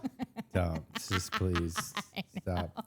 And maybe it's because both of my dads are gone and I don't have to worry about what they're doing all the time. So I've got this one person to focus on. It's really my mom's dream. Not that my dads are gone, but like just to be like, so I'm not going to be competing with anyone for holidays now, even though I'm like, I think we might go to Oregon. Our first Thanksgiving with no dads. All right. Anyway.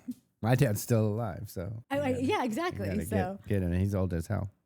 So yeah, I'll probably trim around all this, but just to say that, yeah, I think it ebbs and flows. But yeah, my mom and I are on a good streak.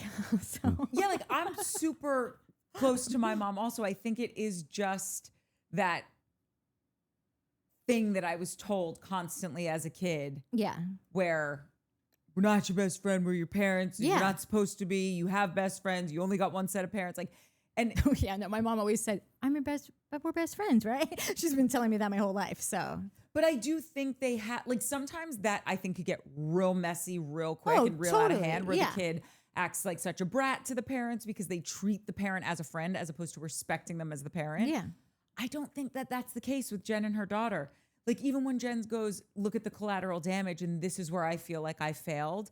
And the producer said, do you think your mom is a failure? And she just looked at her. She was like, no, I do not think my mom is a failure. Yeah. Like, Yeah, that whole conversation was really cool. That daughter is super mature. And then I liked Jen telling her why she wanted to get married. Me Like I thought that was too. really, really responsible and respectful of her daughter, Yeah. being like, well, let me just tell you why I want this. Like, I don't know, that kind of got me. I was like, oh, I like that. Yeah. And I also really respect when parents are getting divorced or like are divorced and they don't talk smack about the other parent in front of the kid. Yeah. Because I get it. It must be the hardest thing in the world if you think that your former partner has done you dirty.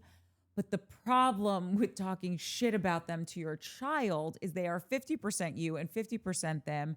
And even if they're not, even if the kid was adopted or whatever, like they still have hopefully a love for that parent because their relationship with that parent is different than your relationship with your former significant other. Yeah. And I just really like that she said, I will always prioritize the relationship with your father. And I always want that to be in a good place. I just also wanted to like live my life with a partner. And I just thought she explained it in a way that was so, again, like we've talked about this with Jen. So eloquent. She's oddly got this wonderful way of not getting flustered when she's talking about these big emotional things. Yeah.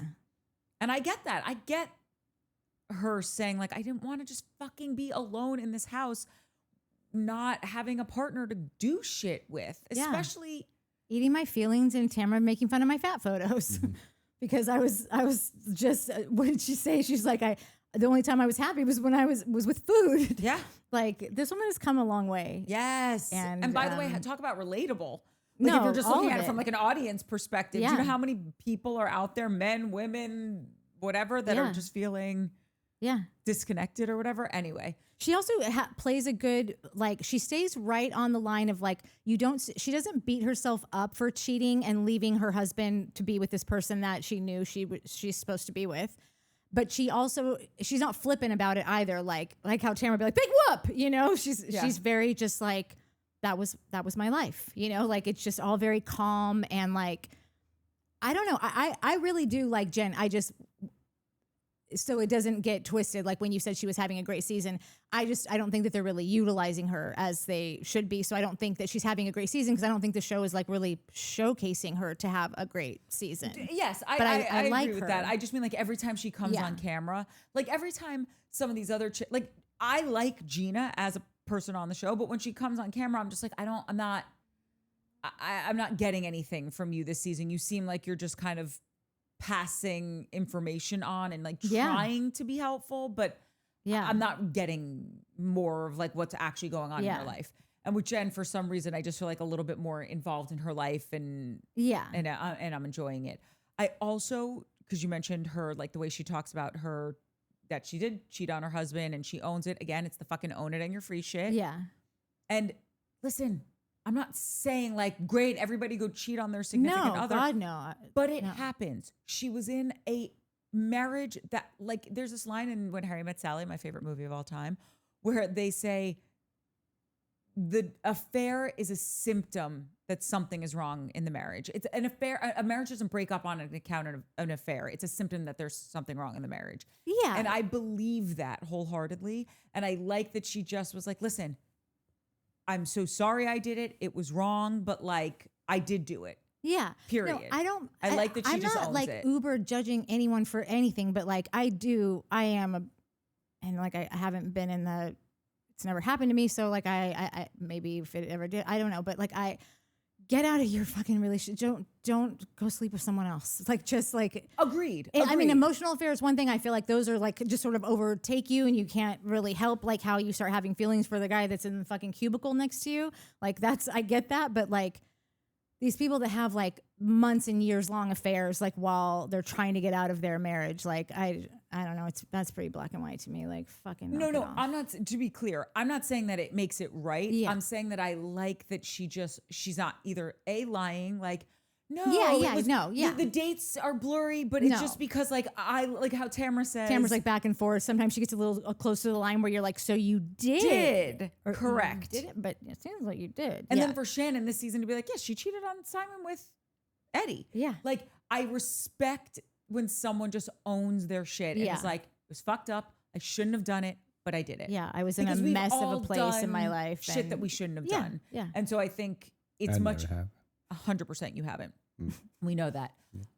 It's just much easier to forgive someone when they do half of the work to be like, I did it and I'm sorry. Like fucking Bronwyn with the, sorry, I'm cursing so much this episode. Like Bronwyn with the necklace. I did it. I wanted to look cool. I'm Yeah. sorry.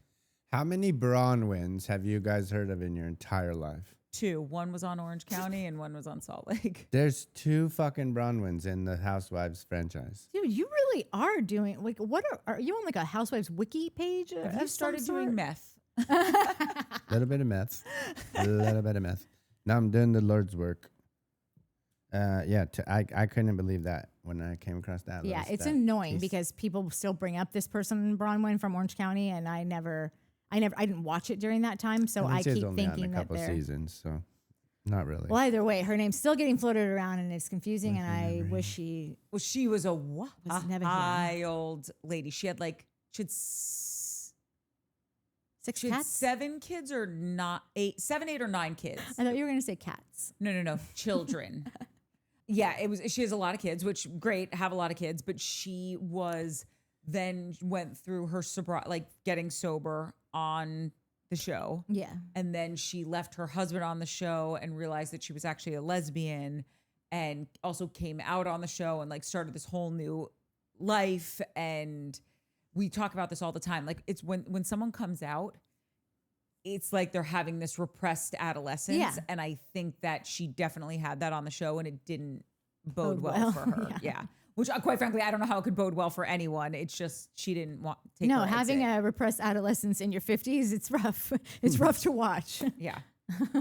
So anyway, Do you think that Kelly Dodd will ever come back? I hope to God not. Yeah, no, me too. But the way she pops in sometimes and starts making the rounds, I start thinking like, are you talking to people? Stay away. Yeah.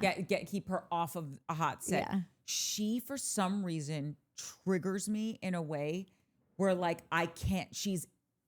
I cannot. She's so unpalatable to Yeah, me. no, It's I agree. unbelievable. I agree. I only watched like 1 or maybe 2 seasons with her, 'cause she was on forever. Like maybe that's when I hopped back in for a second. I don't know, but I know that I did watch her and that I was just like, this woman is the devil. Wild. She's totally unhinged. Yeah, yeah. And the stuff she says, it's graphic and kind of grotesque, but No, not even yeah. funny. No, she's fucking cruel. She is way cruel. Oh, she is And I'm horribly a Jennifer. Who am I watching on Jersey right now? Who Jennifer Aiden. Harris keeps going. Just wait. But right now, I'm big Jennifer Aiden fan. Just wait. Okay. But it's no, she's super cruel, and then she'll also say Is things. is Jennifer Aiden cruel like Kelly Dodd? It's not good. She had a kind of a hot mic moment at a Subway restaurant. Right, and I've heard about that. But Yeah. as a cast person, is she I'm just trying to figure out She how gets long I can nuts. let myself she enjoy breaks her. the glass and puts it up to Melissa Oh Gorga's yeah, I face, saw which that. is- I'm still in. oh no, that to me, that's are you fucking crazy? Well, that, she didn't put it up to her face. They were across the table from each other, and she did it as oh, you want me to do that? This is what happens when I I'm do gonna that. sit next to you next girls' No, dinner. I'm telling you, I haven't found her offensive quite yet. And also because I think Melissa Gorga is so boring that I don't really care what anyone says or does to her. I don't know why. I want to care. She doesn't bother me. But Oh, she doesn't bother me. She has nothing on me. She's so boring. You think the whole time she's been on Jersey, she's been boring? Melissa Gorga? Yeah. Yeah. I No, think what she'd about when literally she- be no one if she was not Teresa's sister-in-law. She'd be no one. What about when they went to that weekend getaway in the Catskills to try to heal, and she's on the ground begging on her hands and knees, forgive us, and then you apologize to your sister, and then they come in and they start wrestling, and Joe Gorga's hair grease when he spray paints it to make his head. No, look I mean, thicker, that was a great episode, but again, it's all around Teresa. If Teresa wasn't here, I just think that you'd be taking selfies of yourself and just being Little Miss Perfect Princess. And Listen, she's not my number one on the show, but she doesn't I'm happy. I think we need supporting characters, Yeah, and I oh. like her as a supporting character. is my point. Totally. I'll take her over as Soggy Flicker any day of the week. Oh yeah, Okay, so I did like her. real quick with Kelly Dodd. Oh yeah, Kelly also will say things she'll be at lunch with what's her name, Shannon's dad, And she's like, oh, it's Big Dick Daddy over here. And it's Yeah, like she's just gross. you're gross. That's Yeah. so gross. Why are you saying that? He's fucking 80 years old. Like, Was he stop. into it? Was he like, hello? I don't know. The whole thing was so uncomfortable. I blacked it out. No, she's gross. Okay, so now we're at, this is the last scene. It's the whole self-defense thing, which if anyone is always curious, like, what's Orange County like? This place Oh yeah, is yeah. the most on-brand Orange County activity, building, experience, characters, Yeah. the whole thing. Yeah. You think so? Not the Orange County you grew up in. I'm Not talking about Newport. Orange County today. Anaheim. No, Like there's I a don't know lot what of city. strip mall things happening in the Orange County that I have experienced. Yeah, and I don't know a lot of like you could really make a nice living out of doing a tactical self defense, like a whole game out of that kind of thing. I think Orange County is your spot for that. And also it's like Yeah. you need to learn this to survive, but also like, is there any crime in Orange County? Like, That's what I'm saying. Like, it's such a silly place to have this. but it's not, because I feel like a lot of that. They're just into it. They're like, into it. They're like beefcake. Yeah. Did you not die when Shannon was like, "Oh wait, you're from the thing. This isn't real." And then was the tried to act fucking like it, best. like she was. I almost died, and Heather goes, still alive. Wait, She's what? like, "I froze, but was active." Is that a thing? In the after show, Shannon tried to really put on a performance that she almost pissed herself. She thought she was dying. She's like, and Heather's like, you knew the whole time you were laughing. You were laughing, and she's like, no, I thought, and then I froze, and exactly what you said, and then she's like, I thought I died, and then Heather goes, still alive. I love Heather this season. Dude, Heather's the best. Thank She's you. so good. Oh, I'm so happy that everyone feels this way, because I feel like Heather- I've been a Heather defender for a while, and Well, but I like her this season. yes, but this is my point with Heather. Like, everyone is going to have good seasons and bad seasons. Even you look at a top dog like Nene Leakes has had bad seasons, right? But first of all, these are the players. You get hurt, you come back in. Yeah. You know, like you can't just be a fair weather fan.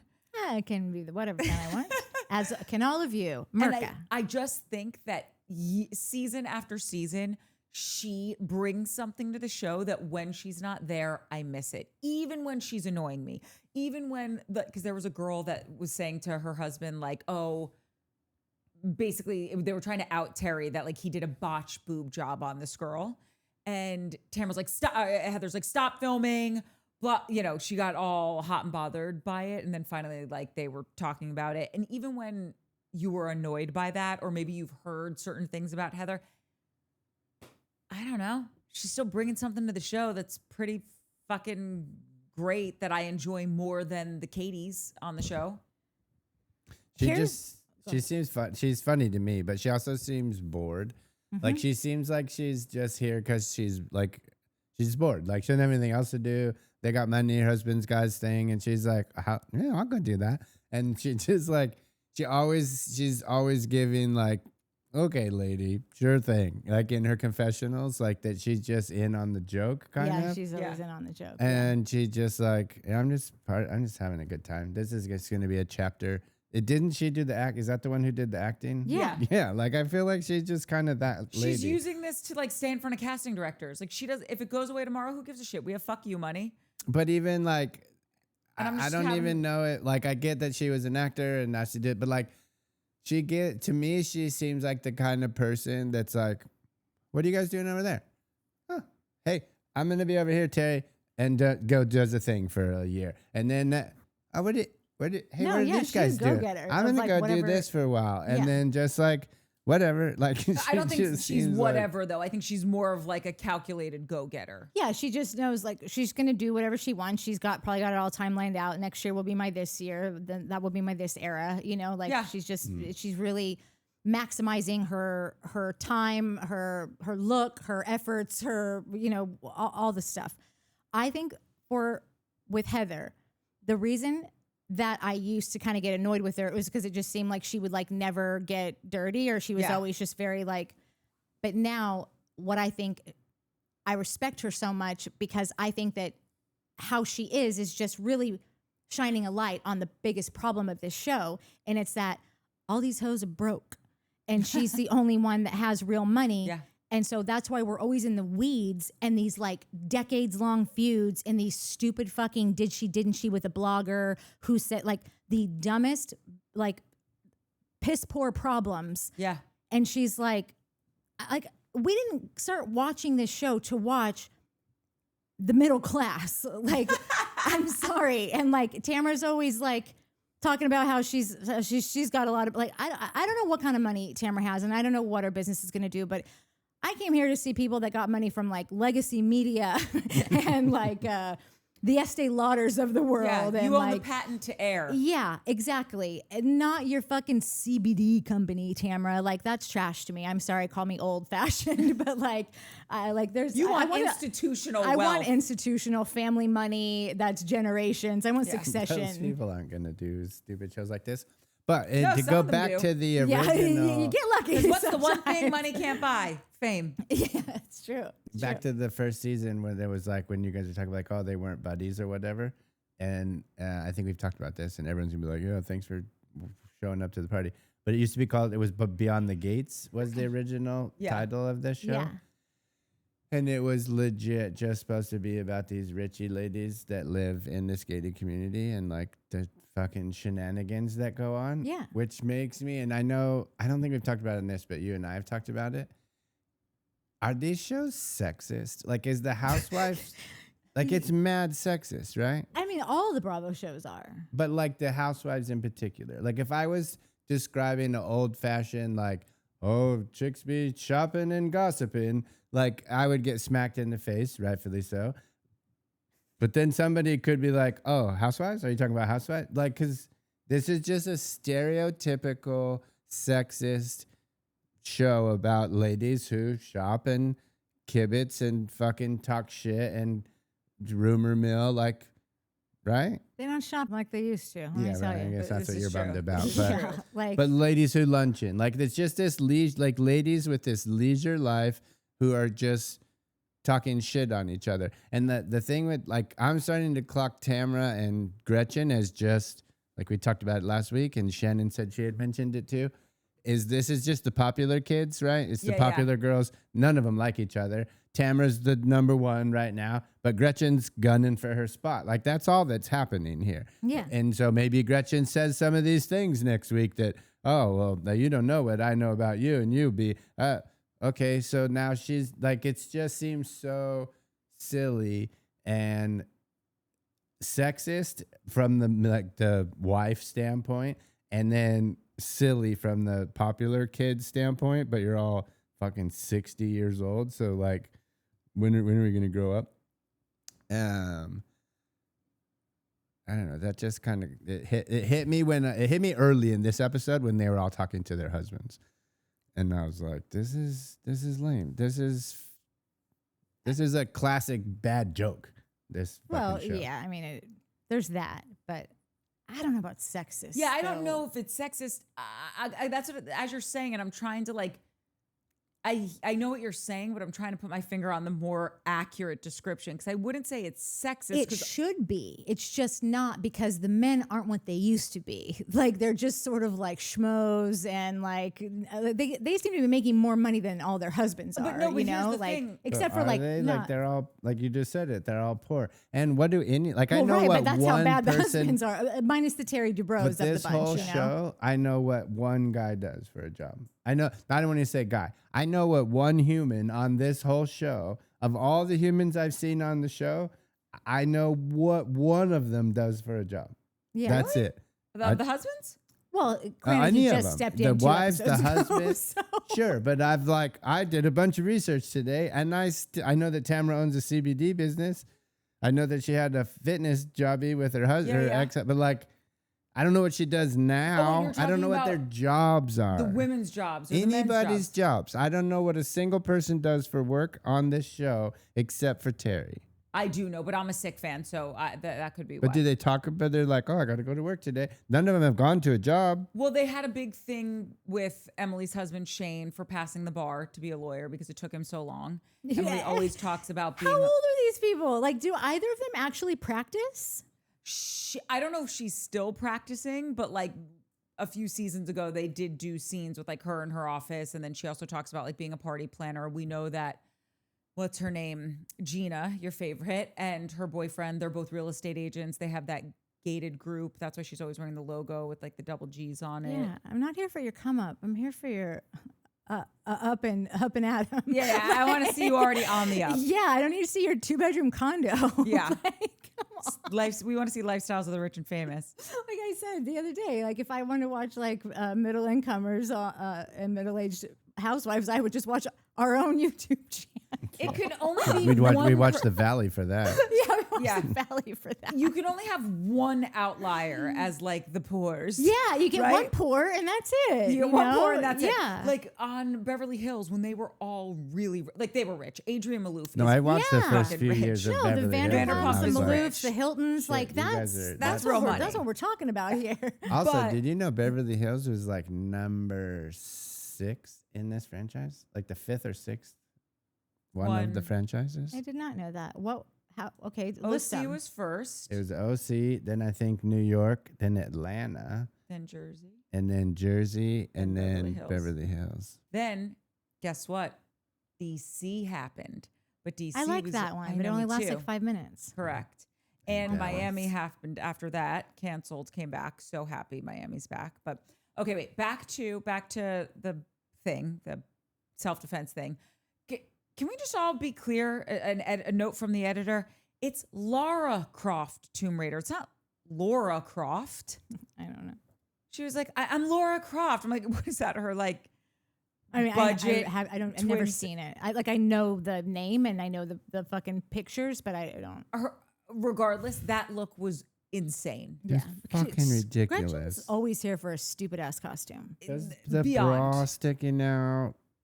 Like, I it was know, so that is so- ridiculous. Like, it was what so are you doing? ridiculous. Like the costume is one thing. Like, okay, fine. It is funny that one woman comes in like a get up. Like, okay, I'm here for some comedy. That's needed fine. a tactical but like, belt? But like, you didn't come in here for the comedy. You came in here to be for Halloween. Like the sexy nurse. I'm a Yeah. sexy Lara Croft. I'm a sexy whoever the fuck. Like it's our one night to whore it up and not be judged for it. And she's taking it upon herself to do that at this tactical defense place. Yeah, dude, that was so there's- ridiculous. I'm gonna see That the little holster fucking was- lace of your bra. Like, just Yeah, zip it that- up, bitch. Like, you're in a cat suit. You look hot enough. Like, when is it gonna be enough for you, Gretchen?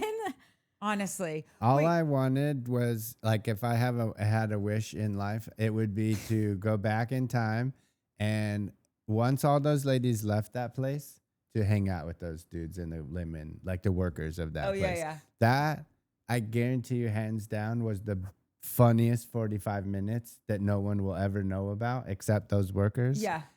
That have ever taken place on planet Earth. I guarantee you. That's the green room at a comedy club, the 45 minutes after they left. I bet those people fucking went nuts just railing on those idiots. I don't know. I've been at one of the shoots, like when they were shooting something at Kathy Hilton's house, and everyone's shooting, and you're kind of like trying to not watch, but you're also trying to watch, being like, wait, shh, I'm trying to hear what Dorit's saying. And then when they're done filming, everyone's still around, and they were all hanging out, and nobody was. And I don't know if that's just because it's Beverly Hills, and so everyone's Yeah, I used think to these people are filming two shit. totally different kind, like a Kathy Hilton party versus the fucking tactical defense Orange County Little different. Good big gun point. place. Yeah. Do you remember there was this great episode of Modern Family where, and I know you remember this, it's where Claire and Phil, they're like trying to be like spicy with their sex life again. So they're going to meet as strangers at the hotel Dude. bar. Yeah. It's one of the best episodes. But they don't they do that every year? Yeah, That's like it was they like a do it every recurring year. bit. Oh, okay. that we This do I think every this year. was the first time they did it, and so she's got her trench coat Yeah. on with And they either ran nothing into underneath their or dad like and just shit. Yeah. lingerie, and they're going up the escalator, and the tie for the raincoat gets caught, the trench coat gets caught in the Yeah. escalator, and everyone's like, "Just take the jacket off, lady." And Phil turns around and he goes, "Just treat them like they're regular stairs." Because everyone stopped, like when an elevator stops walking, people are like, what do I do? I don't know. And so I just want to scream this at Gretchen all the time. Like, just treat this like it's a regular day, a regular combat class. Yeah, Like, yeah. why does everything have to be a fucking... Yeah. a theme dressing. No, It's no, so I weird. agree. I agree. But I also, like I said, I just because I just shit on everything on this show and all the fucking Housewives shows so much that I do try to be like, well, no, I do appreciate someone being like the village idiot that always shows up in a costume. Like I can take the bit and not, and like I'll leave that for someone else to talk shit on. So that, but yeah, it's no day is a regular day. Every day is a theme. Every lipstick is a theme. Like she themes out. There's nothing that was unplanned and grouped together for a specific day. And I'm sure dialogue goes with it and whatever she wants to display out there. Which is full circle. That was my point in the beginning where like, this is what was annoying me when you left the show the first time. And it's back. Yeah.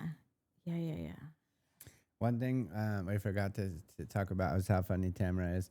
When they got there and they did the whole, like the dude was like, oh, give me some money. And she did her her interview and she was like, oh, what if I had a heart attack? I'd have sued the shit out of Gretchen. I probably wouldn't have got much, but a bag of groceries and a Facetune subscription.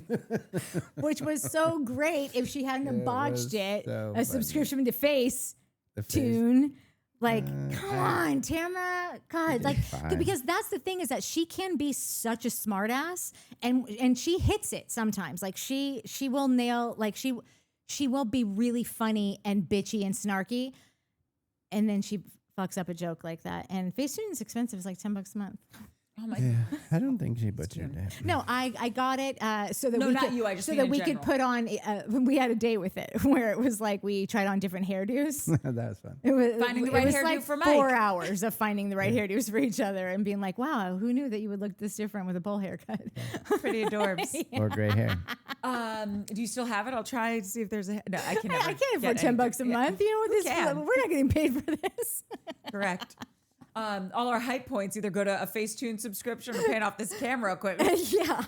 Okay, so now we're really at the moment where I didn't see anyone drinking, and all of a sudden she's got a nip of Fireball. Like to me, that just seems so staged. Did that not seem weird to anyone else? No, 100%. Because then the comment comes afterward, like what? But then like you're in, Gretchen, you can't if you're in on serving this up so we could all argue about it.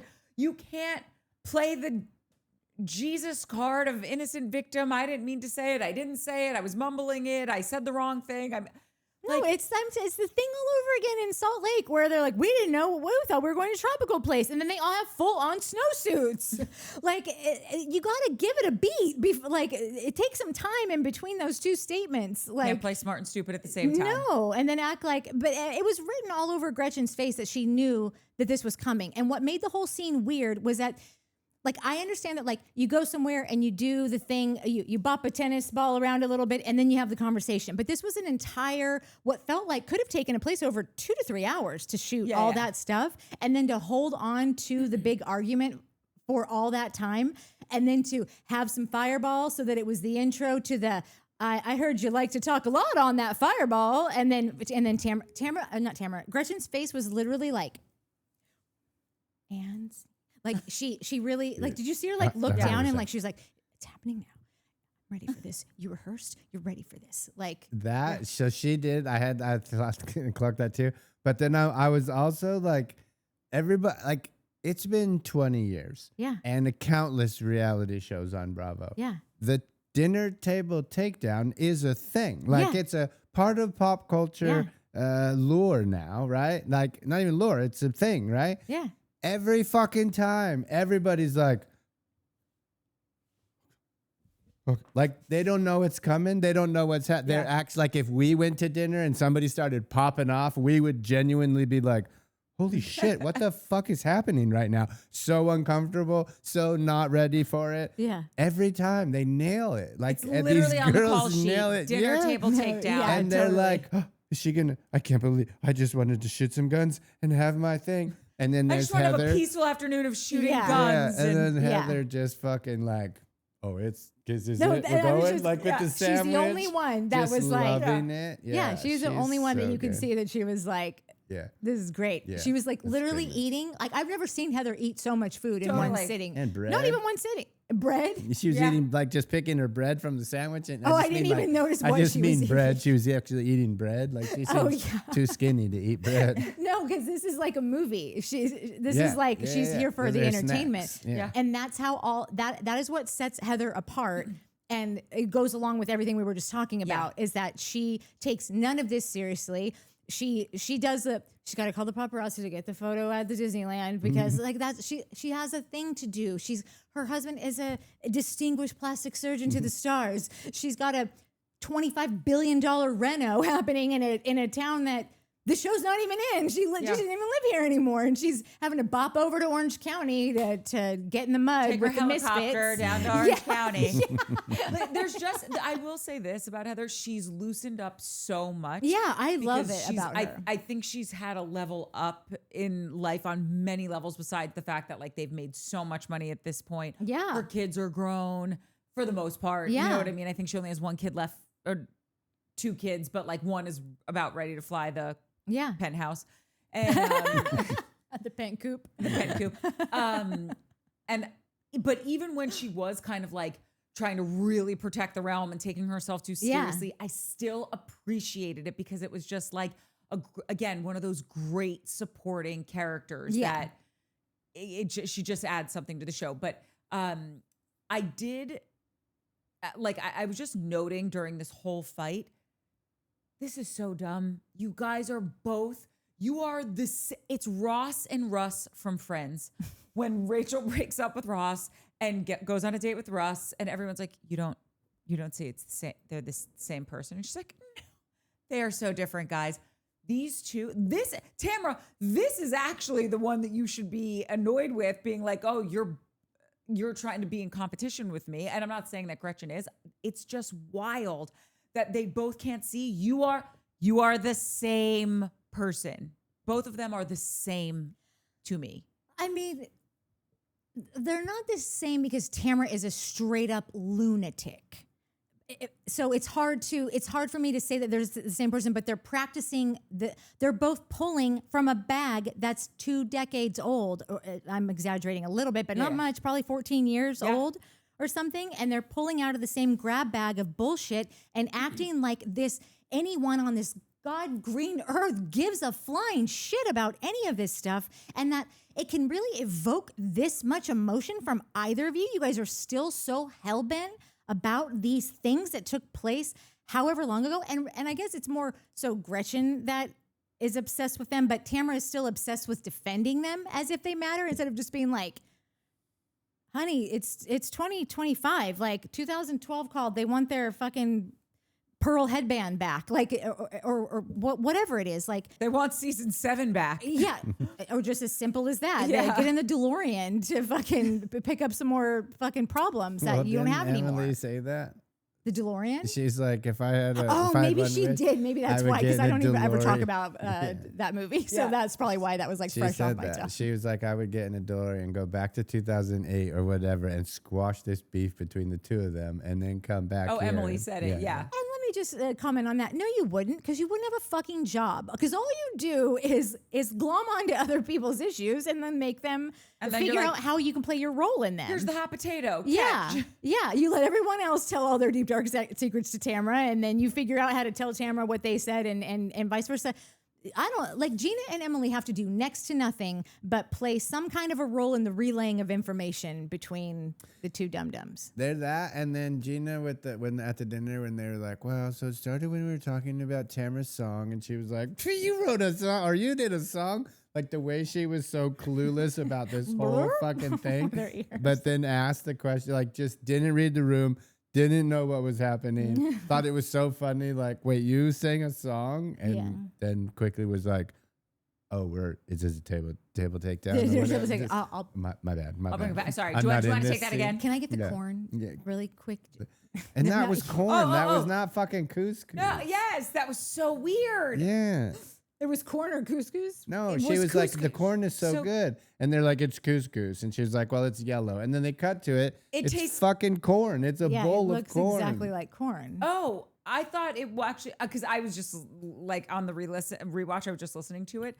Either way, how do you confuse one for the other? They taste completely different. True. And they're also one is like the size of a BB and one is a kernel. That's Of, right. One's a Like the vegetable, one's a bowl looks- carbohydrate. There's many a differences. I don't even Yeah, know which one that's is the carb and which one's not- the vegetable.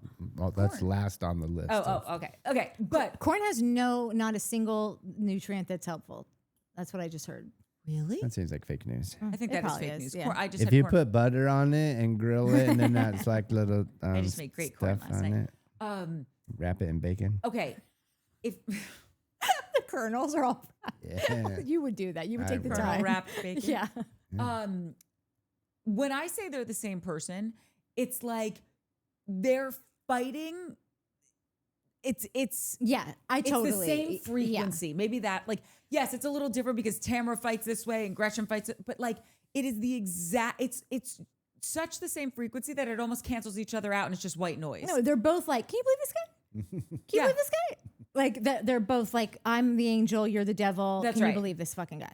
And that's why it was Do so you funny think when Tamara thinks she's the angel? She's an angel. I could see that with Gretchen being like, "Oh, but me." But Tamara's like, "No, fuck you. Let's party." Tamara really wants you to follow her on the track that she's trying to lead you down. That like, like everyone's like, I'm doing this for you guys. Yeah. You need to know the truth. Yeah, or like I'm trying to help her. I'm trying to be there for her.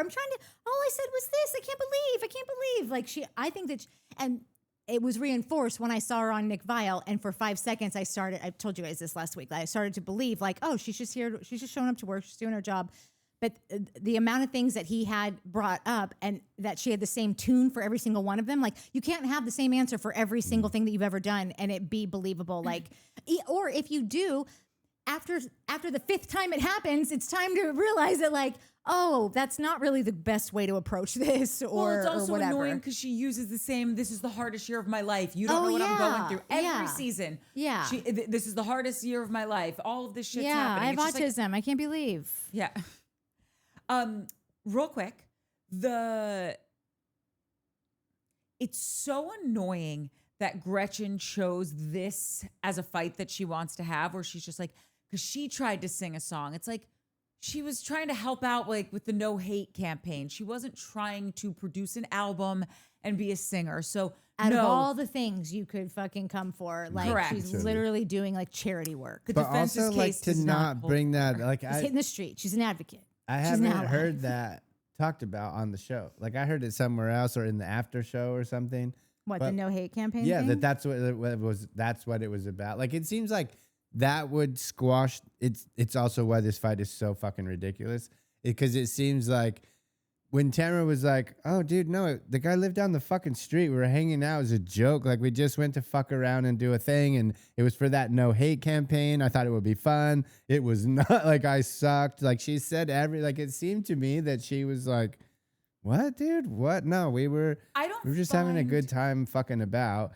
It did suck. I was like, no, I'm not doing. You leave that to the professionals. But she just seemed like she just wanted to go, like, have a fucking afternoon at this dude's house and Tamara then would get like laid. you to believe that. Well, it worked. Look Tam at Tam. you. Noobs always falling right in the Tamara trap. Yeah, Tam Tam and I. I feel like Tamra is not a good arguer. Yeah. She gets real lost in the sauce. Yeah. And I am certain because these scenes film for so long that she might have brought that up, but because she was meandering Right. about the countryside and not landing her point, you got to be fucking, the way she shot that gun is the way she needed to just fucking be like, it's this, it's that. And by the way, why the fuck would Slade bring this up? Like, that's how she should have And disassembled like, how all of this. pathetic is it that you are bringing this up? How many years ago do you think that this happened? I mean- 14 like, wow. Like, how pathetic is your life? Like, And it did like I was waiting because everyone was like, well, it's not shocking that she's good at the gun. She's a sniper with her words, and and I was like, oh, cool, I'm waiting. This will be fun, and that didn't happen. Yeah, because she's So- not. no, she's just a sniper with the volume, the pitch of her She's just voice. nasty with She the stuff just- she says. Yeah, She and doesn't she have just good. loses it. She's one of those people. It's like you don't have good aim. You just shot bullets everywhere, so you were bound to hit Yeah. some target. Yeah. That being said, I do know why she has good aim. Why? Why she can shoot that gun like she can. How come? She went to CBC, Covina Beauty College. Sup? CBC She is lived in hard West as Covina, shit. or she went to school. She in went West to school in Covina, which is My brothers live in West Covina. one of them. I got punched in the face in West Covina. Yeah, I bet you did. I'm surprised you only got punched once in the face. I grabbed Natalie and got into a bathroom. I'm like, we are sitting in here until this bus stops. We are not in West Hollywood anymore. Yeah, Covina's hard as hell. And yeah, Tamara went to Covina Beauty College. That's where she learned to shoot that gun. Okay. Isn't that also where Sheena's from? No, she's from, I think Sheena's from Azusa. Azusa. I think they're very. Yeah, Azusa, A to Z in the USA. Yeah. You can get everything you need in Azusa. Oh my God. I get very annoyed with Gretchen when she goes, what Slade says is on him. First of all, we all know you brought it up. We've already talked about this, but it's like, listen, if that happened one time, right? I think everybody gets a pass where like, okay, my husband said something stupid. I'm sorry. Like talk to him about it. I was mortified, but like, I don't want to get involved in it. This is Slade's pattern. This is why he constantly is holding storylines on the show, because he loves to get messy with these ladies. Yeah. So if he is going to do that, then you know what? You're going to have to take up for him, because it's not a one-off. He does it all the fucking time. Yeah. And you can take up for him. First of all, the first piece of advice I already gave you, you could revisit that again. But also, you could also just say that, like, why do you think Slade enjoys, like, I'm not saying, like, Slade, yeah, it would have been great if he didn't say it. He did. Why do you think he did? Because you have tortured him for years and years and years of deadbeat dad and blah and this and that and his son who died, and you didn't give a shit. Like, stop acting so fucking surprised that people can't just let go of when you torture them for years. And like, why I'm not my best self right now, because I'm facing you for the first time after you've tortured me for years. Like, just come say that. to say something that just like showing that like you're just a human being trying to fucking survive in this life, that like have been under the thumbnail of this person. Thumb? Under Just the thumb. That's what happens when you work in YouTube for too long. Dude, that's so funny. What's her face? Just to like, not to interrupt you. Fucking Gina with the like, she's making an ant out of a mountain hill. Yeah. No, a molehill out of a mountain top. What? That shit fucking had me dying. And Fool me once at my molehill. Yeah. Shame on me. Dude, when she finally figured it out, she was so happy. She is not you won't be surprised by this. She's not the first housewife to get tripped up by making a mountain out of a molehill. There are so many girls that they say a molehill. Yeah. Like, They it's don't know. very But funny. when Shannon did the one about the fool me once, whatever. Did you not learn nothing from all the George Bush takes that we saw? Like, everyone should know what it is clearly just from having to watch our president at the time. But I feel fucking like- fuck it up over and over and over again in like a time that like was not helpful. But also I realized if it's not written across a hat, they don't know it. Honestly. Like, put it on some merch and they'll be golden. Yeah. Facts. Yeah. Facts. Just want to say, don't think Tamara's therapy is working. I think she might want to either bump it up or just stop, because you might be impervious to therapy. No, I loved her on Watch What Happens. Like, you kind of saw where she's at with this whole thing. She's clearly trying to push the propaganda that like you have to be mean or you'll get fired. And Andy's like, what are you talking about? No one ever said that to you. Like, you don't have to be an asshole. Like, you got to bring some shit, but you don't have to be an asshole. And I love that he like did not let her off the hook with that. And I think that she thought he would. I think everything that she would say to him, I think that she thought that he would kind of play back and forth with her, and he just didn't. He was just like, don't fucking try to drag me into your BS, because that's not I love when Andy does that. Yeah, no, me too. And then he also, what was the other thing? So she tried to say that, and then she also was like, oh, I never win these polls. And then she did end up winning a couple of polls, but it's just like, she wants to tell everyone all the time, oh, I'll never get that because, of course, you guys won't let it happen. Or I try to do this, but, of course, you'll say it's this. Like, how about you do that? You don't win because you're an asshole. How about you do that and everyone saw it, and that's why they don't like you? Yeah. How about nobody told you that you had to be an asshole to keep a job here, and yet you continue to be one? Like, she does that. Like, you can't fire me because I quit. Kind of thing. Yeah. Or like I was set up to fail from day one. Like, They haven't gotten to taking ownership in therapy yet. No, none of that. Or when they're like, how's that going? And she's like, well, I didn't do it to be nicer to my co-stars. I did it because I, want to get, which is fine. But like, also shouldn't like you healing your trauma, like be a direct effect of that is that Shouldn't a byproduct be that you're a kinder person to those around you? Yeah. What do you... Are you having that? I thought today was the first day of the regime. What are we supposed to do? He's holding up DoorDash, the sourdough jack, which is what I would normally get. What's so sourdough jack? It's a Jack in the Box. It's a patty melt from whatever. It's a patty melt. So you're getting it. Like a cheeseburger? Basically, it's a burger, but it's on sourdough bread. Oh, I bet that's tasty. It's pretty good. Cheese? There's got to be cheese. Yeah, it's all the things, but it's not on bun. But I thought today you went on with your cycling buddies today on your bike in your spandex. Did that not set a new tone? You know who else rides? Now I can eat a cheeseburger. Slannery is a big bike rider. Is he really? He rode in he somehow said he rode in the Tour de France. If you just growed your hair out a little bit. That could be a great Halloween costume. I've been watching too much Teresa. Growed your hair out. Wait, you guys, this could be a great Halloween costume for both of you. You could be Gretchen and you could be Slannery. I do have the headband already. Yeah.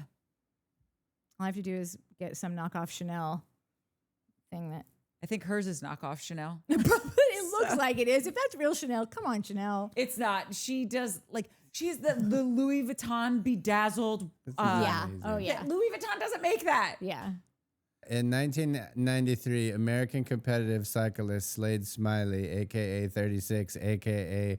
Slannery, attended the Tour de France for 2 weeks. The tour is 3 weeks. With his coach, Chris Carmichael, and members of the U.S. Postal Cycling Team. So the dudes that didn't make the team and the coach that probably didn't make the team went over to the tour for a couple of weeks to be like, hey guys. And the tour was like, yeah, fuck off. Yeah, That's what happened. That tracks. What a dick. I went from liking him to hating him in 30 seconds. Wait, That's like saying, well, no, because she was like, oh, he's a cyclist. He rode in the tour. If you rode in the tour, you got me. But that's like I went to the fucking No, zero. because he was talking about it. Oh, okay. When they did like the mud run or something. Okay, no, At then one season. I was like, oh yeah, I did the Tour de France. Oh my God. Okay, I have to read this note because it's just me quoting the girls. Gina saying like so matter of factly. Oh, with Shannon. And they're going back and forth and to the groups. Yeah. Okay, so Gina's saying like it's unfair to Tamra that Shannon's holding on to this. If anything, Tamra was trying to support her. She's making a mountain out of a molehill. So there's that, which is just like, Gina, you are smarter than this. Like you've already admitted that you've got Tamra's number. So it's weird to me. You either shot this part of the interview before Temecula or fucking I don't know, but like that just doesn't track with like where you've led us to believe that you're at with her. And then Emily saying to Tamra, what's hard with Shannon is that you're not in any position with her to have an opinion. She's going to lose her mind no matter what. And it was just so like, I don't see Emily fucking practicing law to make a buck anywhere on this timeline of knowing Emily, but she still is at heart an attorney who's going to have an argument that literally all you got to do is change the inflection on two of the words here, and like it means it's something totally different. Like she says it the way that she says it allows Tamra to take it as like she doesn't even want to hear from you. She's just gonna fucking freak out. You shouldn't even bother. When really those same exact words can mean like you haven't earned.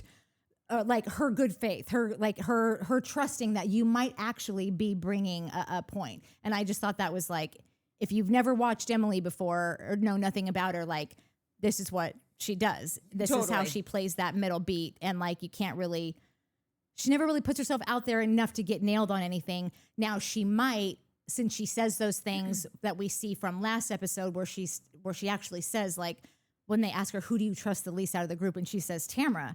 Heather says the same thing. Tamra, because she's mean. Tamra, because I don't want all of my fucking shit that I tell her thrown back in my face when I least expect it, But no one is really talking about that. Like maybe, like why didn't Gretchen say in that moment, Emily thanks so much for telling Tamra about what I said, and I asked you not to. So I guess you won't mind that you said that Tamra's actually the one that you least trust in the whole group. Like, that's why it's like, from seeing Gretchen's face and doing that thing where she's like nose attached, she takes her shot of whatever, and on her face it's clearly written that she's like, you is smart, you is good, you like getting ready. Kind, you is important. That like she just didn't plan well. She didn't rehearse for this, because that would have been a great time to be like, this is interesting that all this is pointed at me. But Emily, what was it that you said that you don't like about throwing things back in people? Because that's what this whole thing was about. Why are you always coming for me? Why are you always trying to bring up things or whatever? Yeah. Like,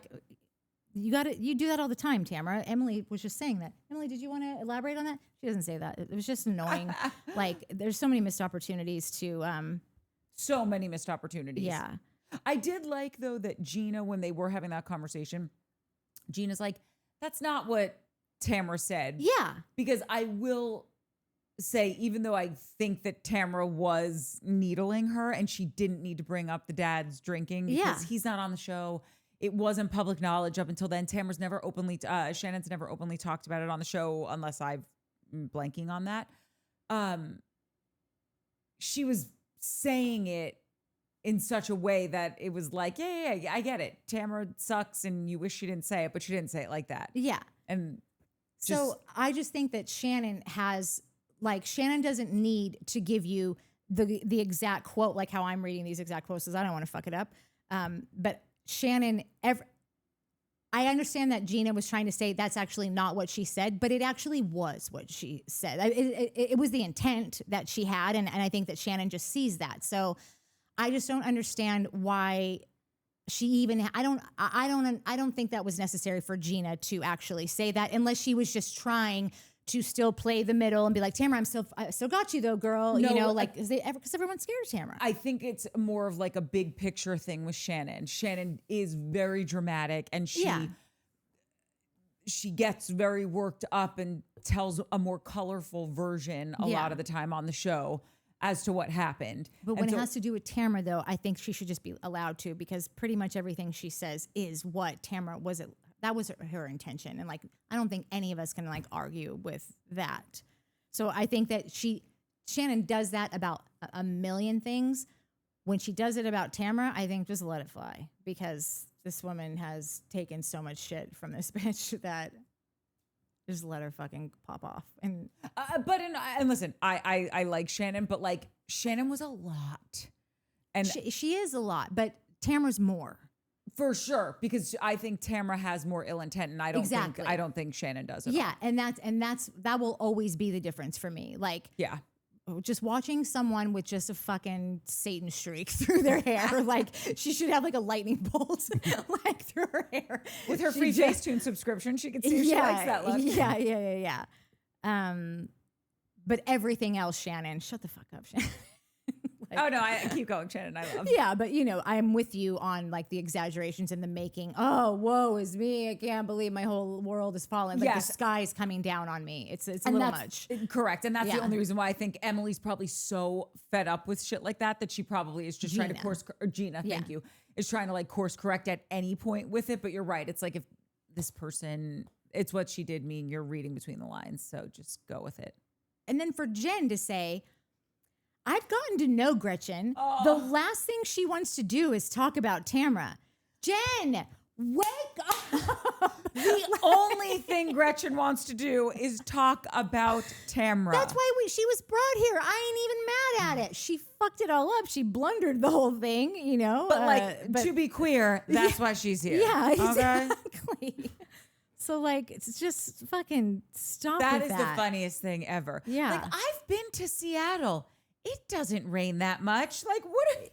Then you haven't been to Seattle, Yeah, Jen. then you went the one day that it wasn't raining. Or you went to a different town and didn't realize it. Like, do you know they used to, I don't know if they still do, but there used to be like a ticket counter somewhere for people that fucked up going like flying to this wrong city. yeah. I can't remember which one it is. No, I think I read something on that like it happens in insane, like way more than you'd ever think, that people book a ticket to the wrong state, but it has the same city name or sounds similar to it or whatever. That's fucking hilarious that someone's sole job is to fix people's tickets that read it wrong on. One of my sister's friends in college, we went to college. My sister and I went to the same college in Boston, and there was a shuttle that brought you back and forth from Boston to Jersey or New York, and then there was one going to DC, and there was also a train.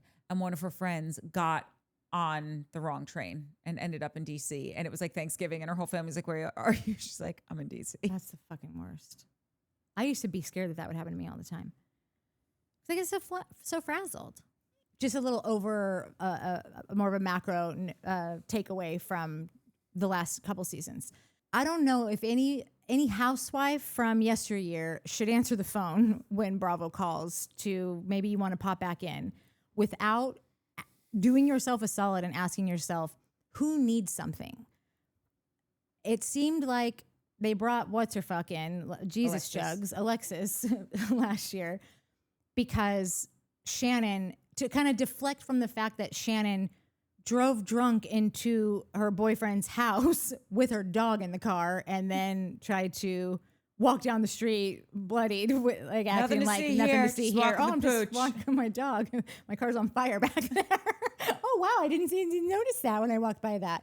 Clearly, Shannon is prime real estate, so we've got to figure out a way to deflect from her. So we're going to bring in her arch nemesis, and so now we all feel bad because her arch nemesis has now taken the boyfriend whose house she drove into. And they've got the greatest relationship ever. And now she's inserting herself in all of Shannon's safe spaces. And Shannon needs a lot of safe space this year. And then Tamra turns on Shannon and buddies up with her arch nemesis. So it just is like, for that reason, Tamra ends up being on America's Most Hated list by the end of that season. So how do we redeem Tamra this year? Let's call in Gretchen, because Gretchen is going to bring up a bunch of shit that like we've all been around for however long. If I work on Orange County Housewives for an extended amount of time, I've read all the lawsuits. I've read all the articles and the timeline of when things happen and whatever.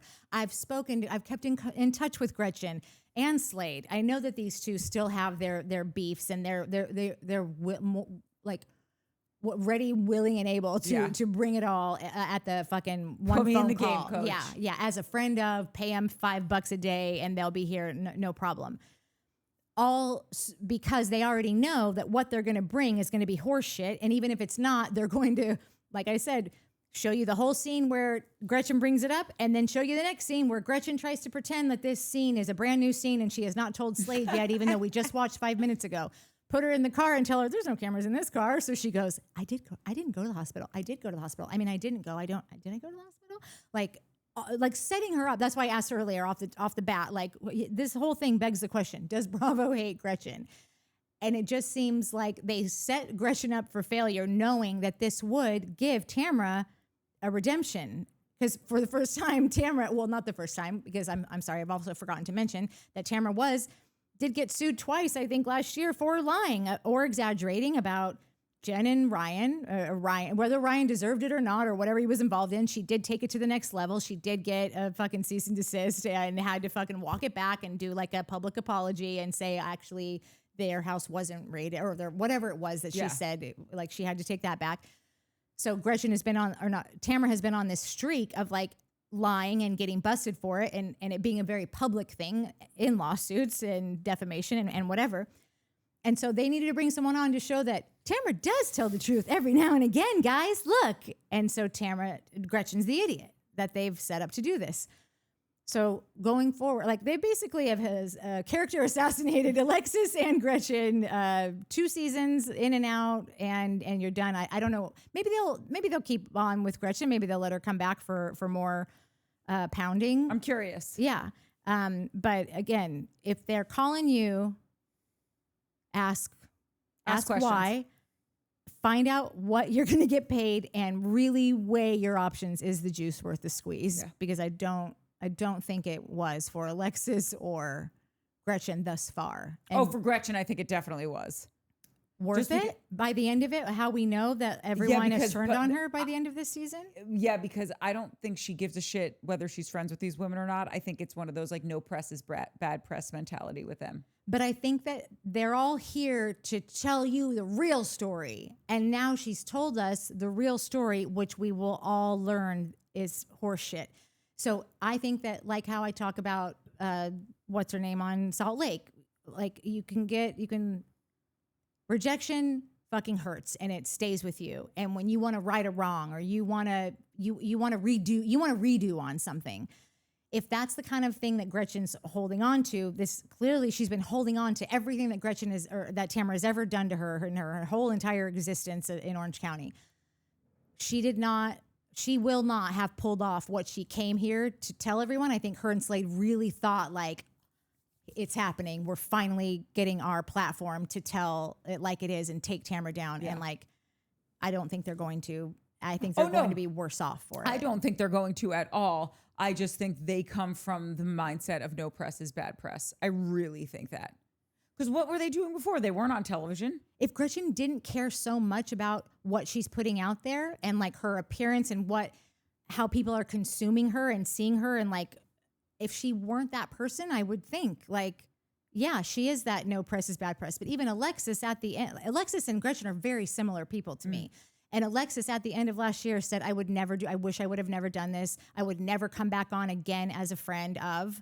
This was a mistake from, like, she says it all. Like, this was not how I thought this was going to go. This was not how it was.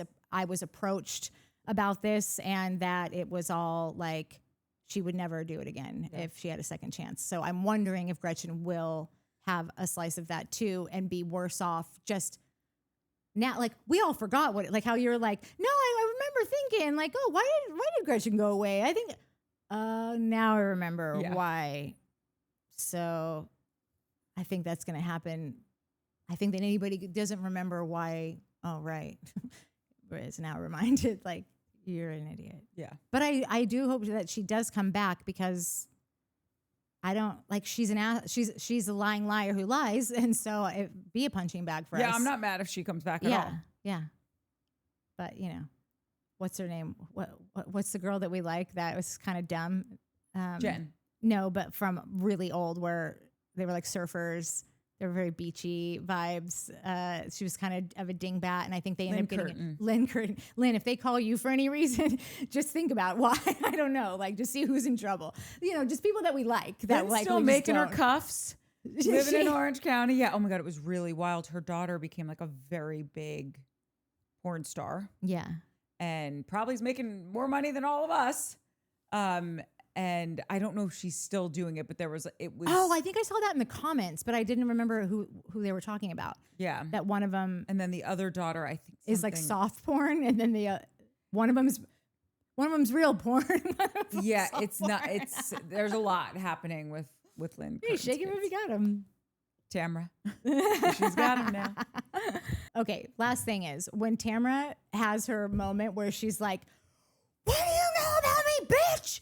Like, that was flashing in my mind, and it flashes often on occasion, but this was perfect. It just reminded me of Sigourney Weaver when she's in Ghostbusters, and they're like, "Where's Dana?" And she's like, "There is no Dana, only Zool." Anyone? Ghostbusters? I'll put a photo up.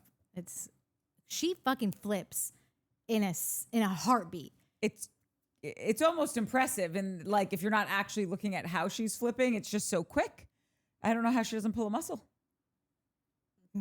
It's not cute. No. And then the way she stormed out was such a perfect storm out that Tamara does this to me every time. I constantly start to wonder, are you just showing up to work?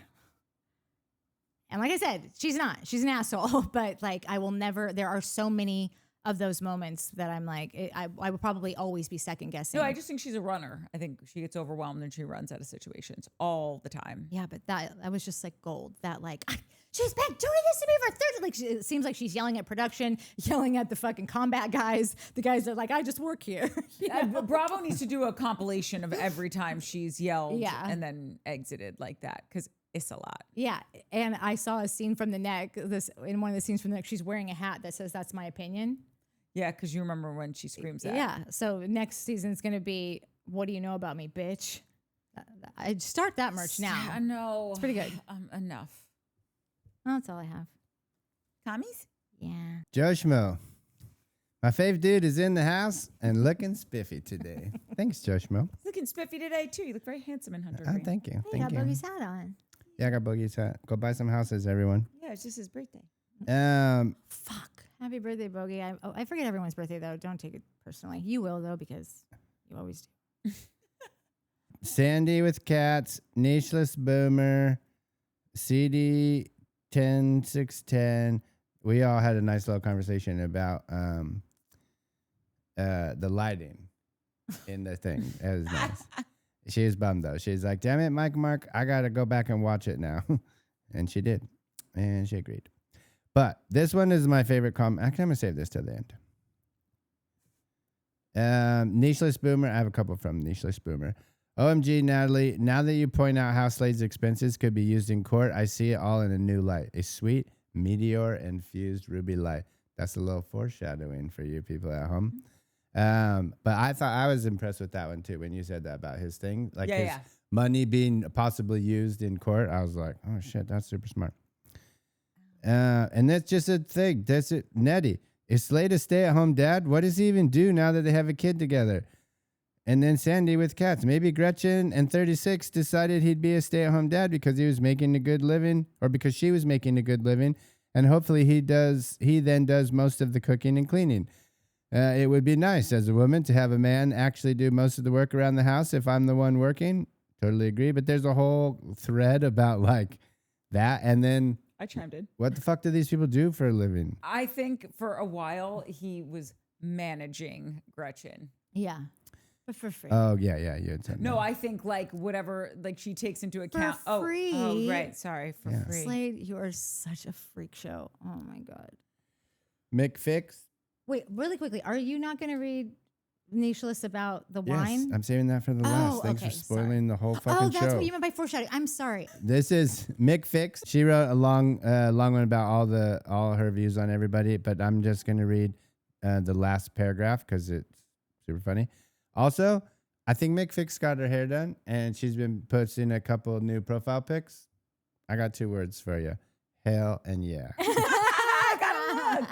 Dude, it's so good. I love that you fucking responded, hashtag the McFix is in. Yeah, I That's think it's the good. best So ever. good. So she wrote this thing with she put, lastly, I think balloon arch party consultants are the new sleepover consultants. Different name, same hustle. I'm clearly in the wrong industry considering I'm still up due to the Sunday scaries when I could be placing orders for twin-size bedding, string lights, and matching pajamas. Good night. Honestly, if you start that company, Yeah. No, it's true. McFix also has a great comment on the Salt Lake City one that like I may like hold down Shane and make him read. That's how good it is. Okay. So Good luck with that. some foreshadowing of my own. This is just me putting it out into the internet visually as opposed to whatever that would be, word, using my words. Shannon Fall, she gets story by credit for 36 of 50. Just wanted to put that out there. That's nice. Yeah. Trisha S. Vader. The bar was on delays. I was yelling it, LOL, then found it on Google. Note to self, they can't hear you. and I said, She's like "We screaming it. Yeah, can." totally. That's so funny. And then Shannon Fall and her husband, it looks like we're going bike riding. No, he said he doesn't have the bike. She said he doesn't have the bike. yet. Whatever, we'll sold the figure it bike. out. We'll figure He it could out. ride Natalie's because I told her we're Yeah, going because to I'm buy not some. going. Let's she get barely real can peel about that. herself off of it, but for Shannon Fall's husband, she can. Yeah, they're coming. We'll be drinking Meteor wine. Yes. Patrick Boring. My take on Tamara's views on the purpose of OC Housewives as a series is different. Yes, ultimately, as time has gone on, most of the Housewives series fit her simplistic overview. Coda de Casa, however, was designed as a luxury lifestyle enclave enclave within Orange County. As Mike might attest, this community fits much like the image of upscale OC and SoCal, but it's not Newport, Laguna, Capistrano, or San Clemente, all the good spots. I added that part. It was more of an identity introspective beyond beach lifestyle. First came the community fascination, then came the personality and conflict entertainment. Funny, when I moved to Temecula 25 years ago, we were a growing suburban city, but deemed too redneck for any self-respecting OC citizen, except maybe to buy a cheap rental. Now, A, B, and C level celebrities are out here often. A fairly deep list of current and past notable celebrity residents are also here. If the Housewives were acting up, I'm sure they were muttering by the locals to take themselves back to the OC. Maybe I'm just mad because they didn't call me. I just thought that was a nice little history of Orange County and like Coda de Casa. And so that was the comment that I called dibs on. Yeah. Nettie, some ladies get triggered over questions regarding finances if they are not handling the matters and allowing their partners to lift that stress subject off their shoulders. Then when things go left, they sound and look dumb to get into an unstable financial place. Or they are just not used to talking about finances. You never want to sound dumb or clueless, and you don't want people to judge you for not being stable in your finances. It's embarrassing. Given this, Gretchen, maybe she's just embarrassed to answer questions like that because Slade is such a deadbeat bum. Even more embarrassing. Here. I just agreed with that. I just like, as someone who helps manage so much money on AGT, but cannot manage $15 of his own money. It is an anomaly how that works out. Like, who gives someone a $50 billion to figure out what to do with? Yeah. And then you're like, oh, overdrawn again. Yeah. Remember how you guys were talking about how you could always tell who the wardrobe stylist is on the set because they're like the most disheveled person? Yeah. Oh, good point. There you go. Could be. Financially disheveled. Yeah. I just wanted to give this little shout out. It's a patting I don't know if it's patting ourselves on the back or patting all of us on the back. But it just highlights what we've all built here, and I will love it till the day that I die.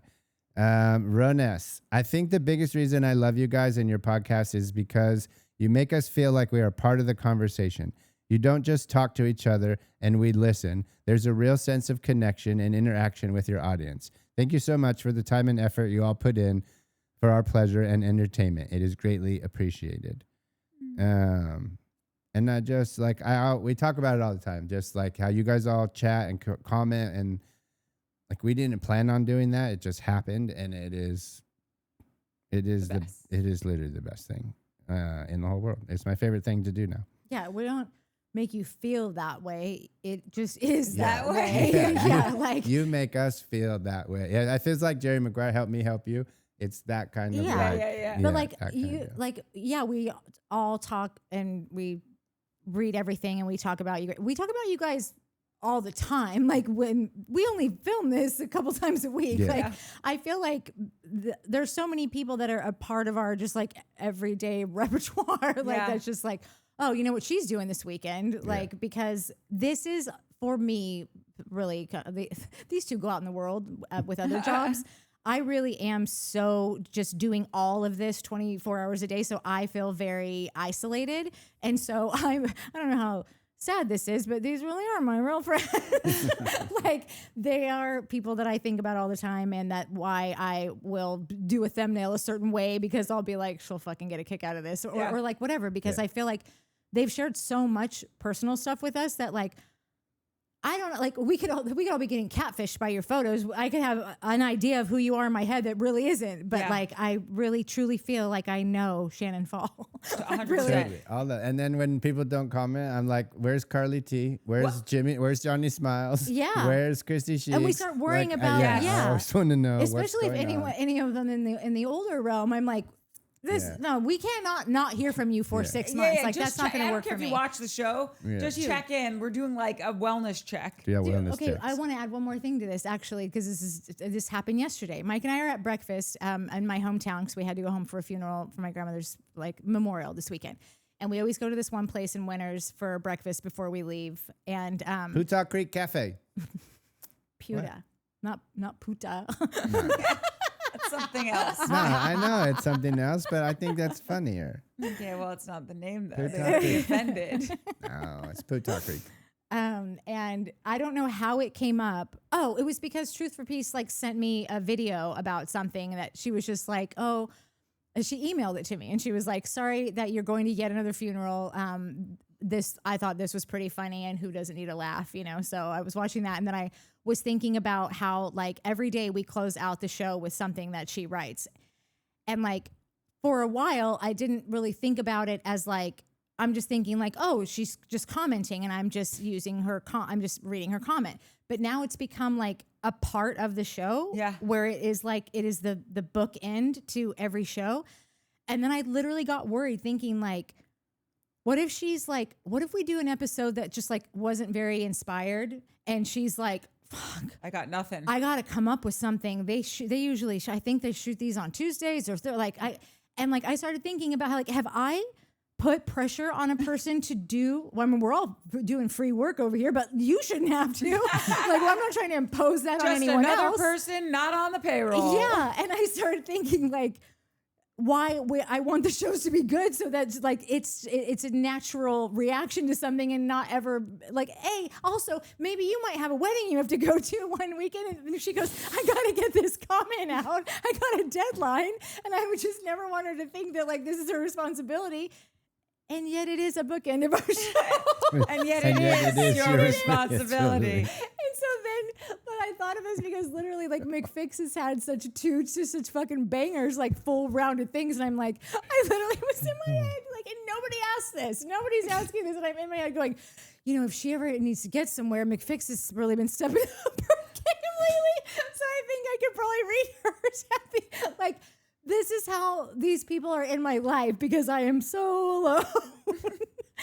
And I've made a world of I don't even know like if she even fucking thinks these probably flow out of her. She's clearly a very talented writer. They're probably just flowing out of her. They're both and I'm sitting worried there that right now going, who is this lady? Listen, because we've all had a fucking deadline where we had to turn in copy of something, and then it's just like, oh my God, like it's just like it flew last weekend, but this is really getting tough. Three things? I have to think of three things dude, every show. Yeah, the dives is like, why did I ever fucking decide that it has to be a dive? Dives is deep or shows is shallow. It's very limiting. By the way, she does tell people what to do because she was the one who was like, and you can do three things. So you know what? Truth for Peace, you're stuck with us. You got to do it because Natalie's ordained you the end of the show ministry. Yeah, one day, you know, you'll get into the WGA and we'll pay scale.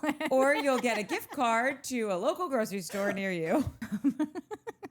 Anyway, but that is really, it's not all this to say, it's not a feeling that you're having. It's not a one-way relationship. Yeah, it is. It's real. Yeah. Anyhow. I don't know if this was supposed to be funny or serious, but I laughed, so I'm taking it as a funny joke.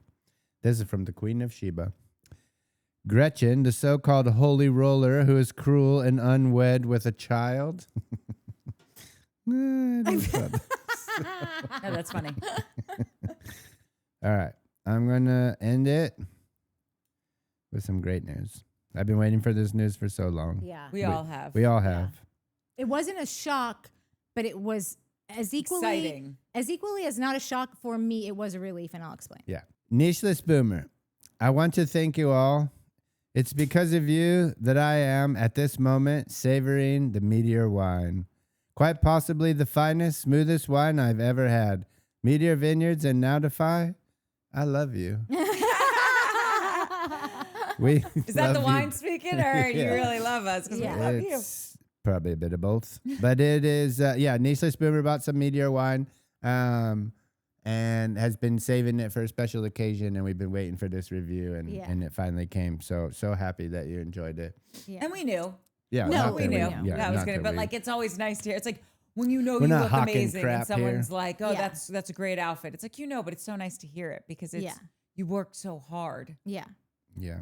Knew that in my gut that would happen. However, I am not a wine connoisseur by any stretch. I barely drink because I fucking get migraines. But when we had that wine the first time, that reaction was pure and true. And like, it was the greatest wine that I've ever had. And I felt like I really put that out there and we really all put that out there. And like, it was the truth. But also, Meteor Wine, just in case anyone's wondering, like, they're not our sponsor. This is just a viewer who we become friends with who happens to own a vineyard and decided that Mike needed some reason to stay sitting and Through the not valley. Yeah. During a rough time. It of was the after a little worst storm season out. of reality show Dark TV. time in reality TV history. Exactly. Yeah.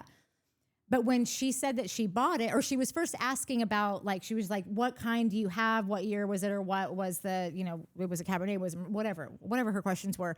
I remember answering them, but feeling also very nervous about answering them because this wine is not this ain't your $2 shop. This isn't swing by pavilions real fast or Albertsons or whatever your store is. Or you can, but maybe it's behind the glass. Yeah, So then you not- got to call a person to come over with their big keychain and that they, and I would never want to anyone that works for their money, like just recommend $150 bottle of wine and say, yeah, you got to get this, being someone who really doesn't know anything about wine. I knew what I felt. I knew what I experienced. It was all true, but I still was just nervous that like, what if someone else is like, again, I knew they wouldn't, but I get nervous about that kind of stuff. I don't want to, I barely recommend movies or anything. I can barely recommend a soap because I don't know if it's going to make you itch and then it's going to be all my fault. I can't, it's too much pressure. I'm a big wine drinker. I went all in. Yeah. I knew you get this, you're never going to regret. Actually, you know what? You'll regret it because every other bottle of wine now tastes like shit. Oh, and yeah. You're just like, I can't go back. Where your regrets will come It's in. like losing your virginity to Brad Pitt. No. Like, where are you going from here? Yeah, that's true.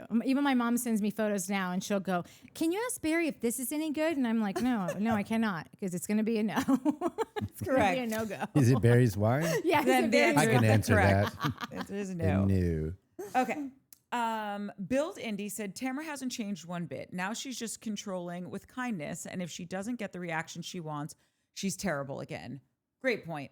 Yeah. Really, really great point. Yeah, which is not how it works. Like Correct. And if she hasn't learned that by now, I don't think she ever will. And That's why I keep going back to don't think the therapy's working. yeah, save your money. Mary Aika Kent just really loved the split screen. She said split screen, comedy gold. And it is every time. I love that we made it happen, even though we flubbed it the first time, but we did get that's one. we're professionals. Yeah. So Mary gets me every time. So glad you love it. We read one from Ron S, but here's another one.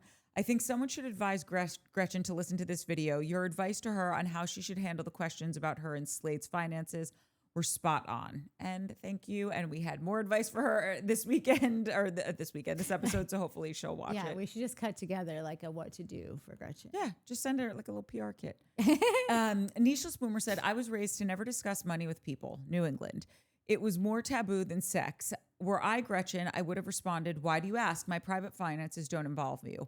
So many people had commented on this, and all I want to say is everyone commented better than she responded. Yeah. And that was my only point. Like, whether it's taboo for you to talk about finances, you're a fucking open book about your finances, either way, if anything in life, if you don't want to talk about it, you're allowed to say, I'm not discussing that. Yeah. With all due respect, with no due respect. Yeah. Shannon Falls said, the second anyone calls Tamara out, and it's valid, she turns into a feral animal. Tamara feels cornered and she starts swinging blindly and makes comments that cut so deep. Her only option is to walk away because she knows she can't back out of what she just said, and that nails it.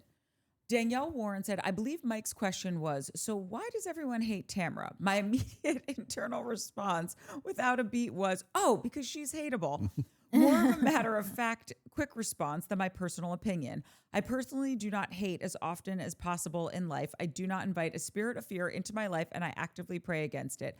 I get you. I feel the exact same way. But that being said, I want nothing to do with Tamara. I was happy when she left the show. I feel about her the way I feel about he who shall not be named. Pretty much exactly the same people to me. Ugh. That's Jax. Yeah. Wait, it's who? Jax, he who shall not be named, right?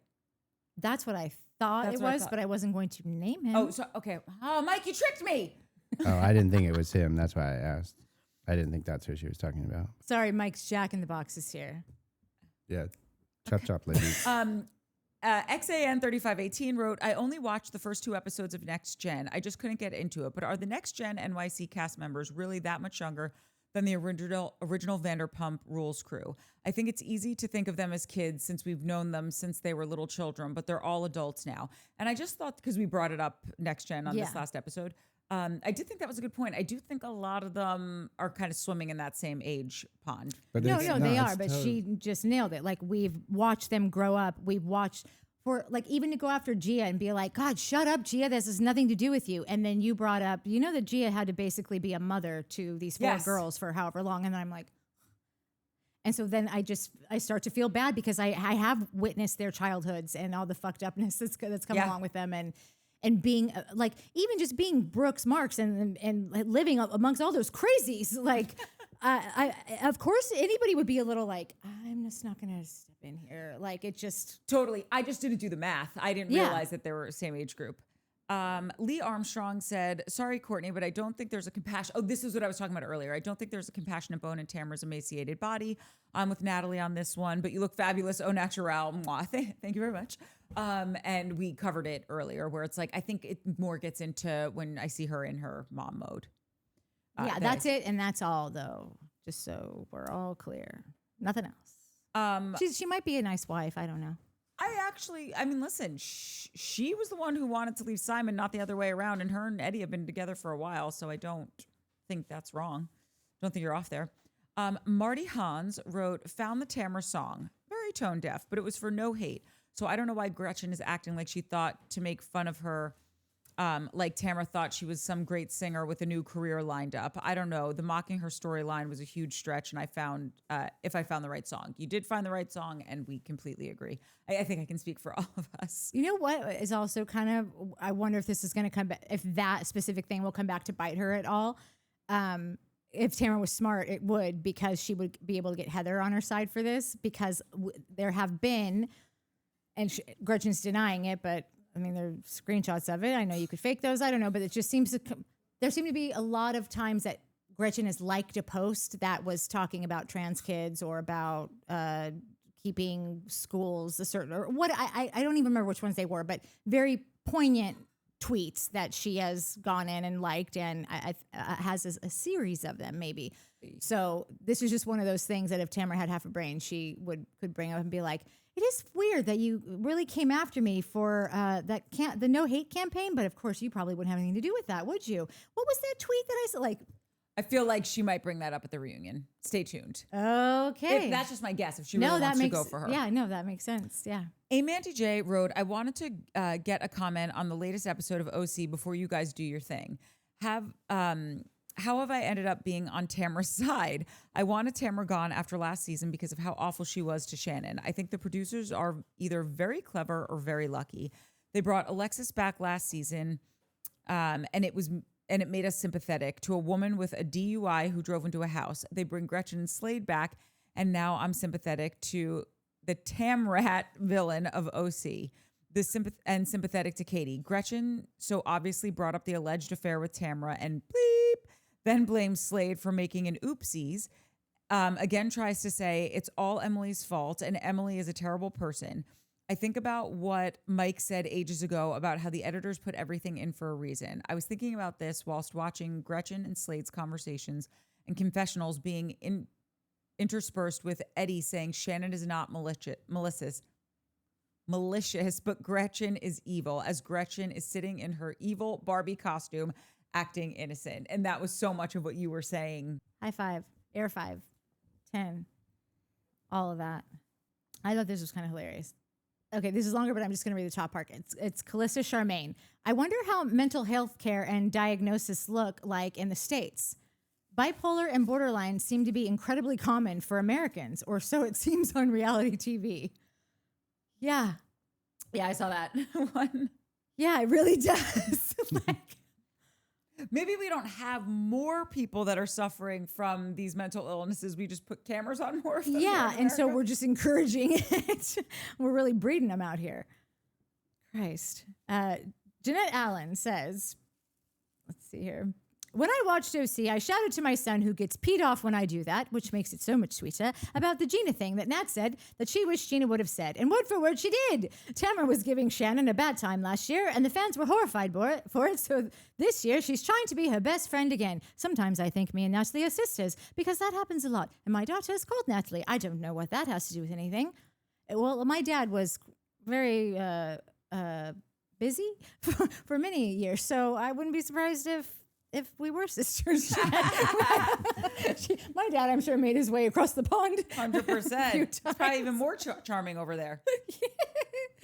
Tamara left her husband. Shannon left hers. Tamara sits behind her friend on the phone in private, being her confidant. Then as soon as the camera's on, she brings it all up. I could imagine how frustrating it is when someone who has hurt you deeply stuck up for Alexis last year. She is now being forgiven because she is in counseling for 5 minutes, lied about being on the spectrum, and everyone is buying it. And you end up looking like the arse.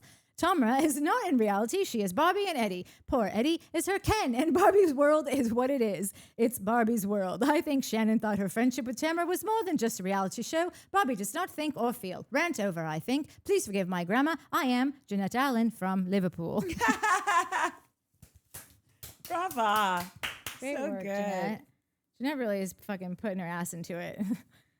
That was a compilation of like 5 different Yeah, ones. I had That's some why I of told those. them in the beginning. I'm like, don't touch Jeanette Allen's. I've done a monologue. I've done a mashup. So thank you very much. No problem.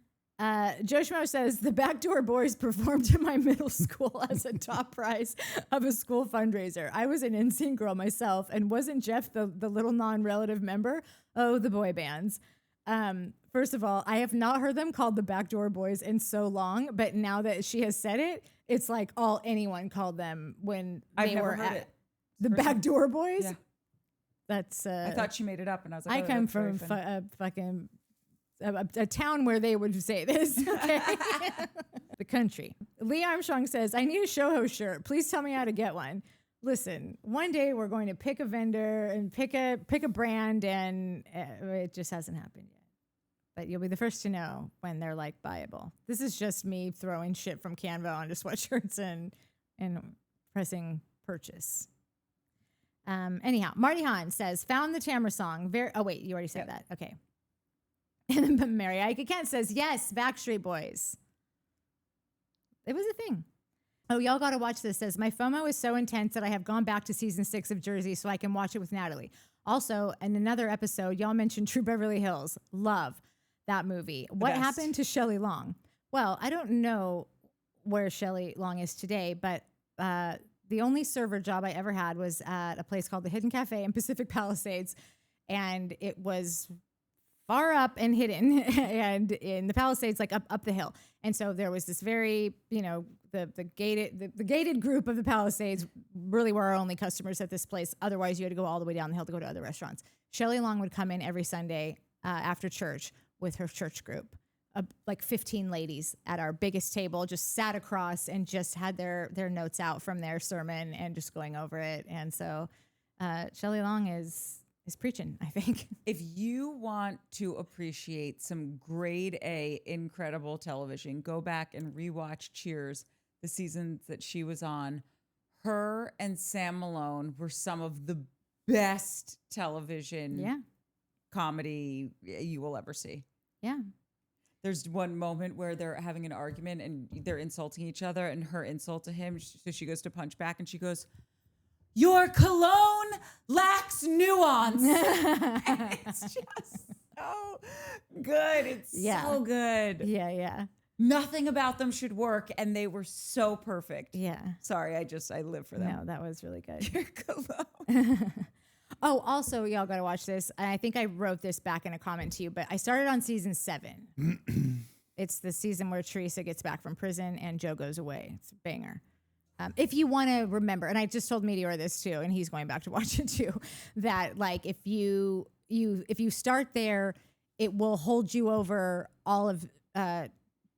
it'll buy you 3 years of Teresa shenanigans where you'll be like, oh, it's fine. She's been through a lot, you know. And then the deportation comes like seasons later, and then that will be the thing that'll hold you over for another couple seasons, and then she's on her own after that. I I've think. never jumped in midstream. I always have to go back to S1E1. It's because I'm psychotic. I get that, and I personally, and I can go back to S1E1, but when I have been like talking about where to start for other people, I think that people that have never watched it before could have a hard time when you go like there has now been 20 years of Orange County. Yeah. So when you're watching it on the 4x where like there's the black bars on the side because it's not in 1080 yet. It's not in like, it doesn't even fill up your screen, and it can feel very dated. It can feel very unrelatable at times, just in just the vibe of it. And so if I want people to actually see it through, some people I might not tell to go back that far.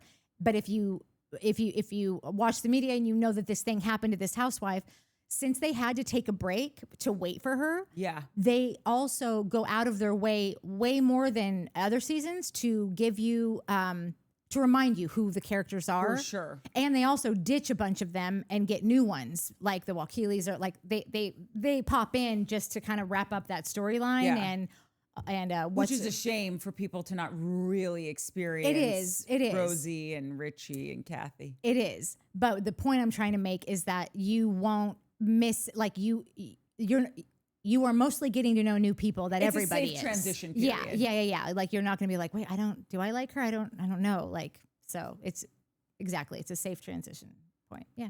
And it buys you the good grace for Teresa that you're going to need.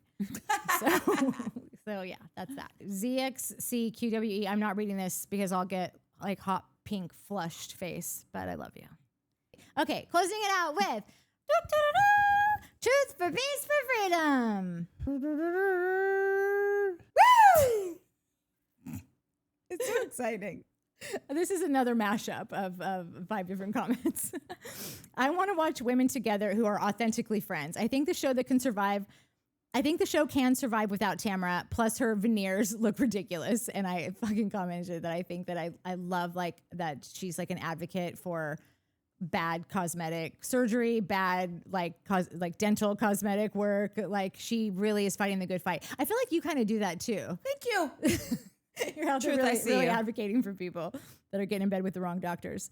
Is she trying to start a trend with the bigger the better? It's not true with boobs, and it's not true with teeth. This granny needs a Grammy for being the meanest, nastiest turd slinger in Housewives history, and she's so desperate for airtime, I can see her signing up for Flavor of Love Season 4, Flava Flav.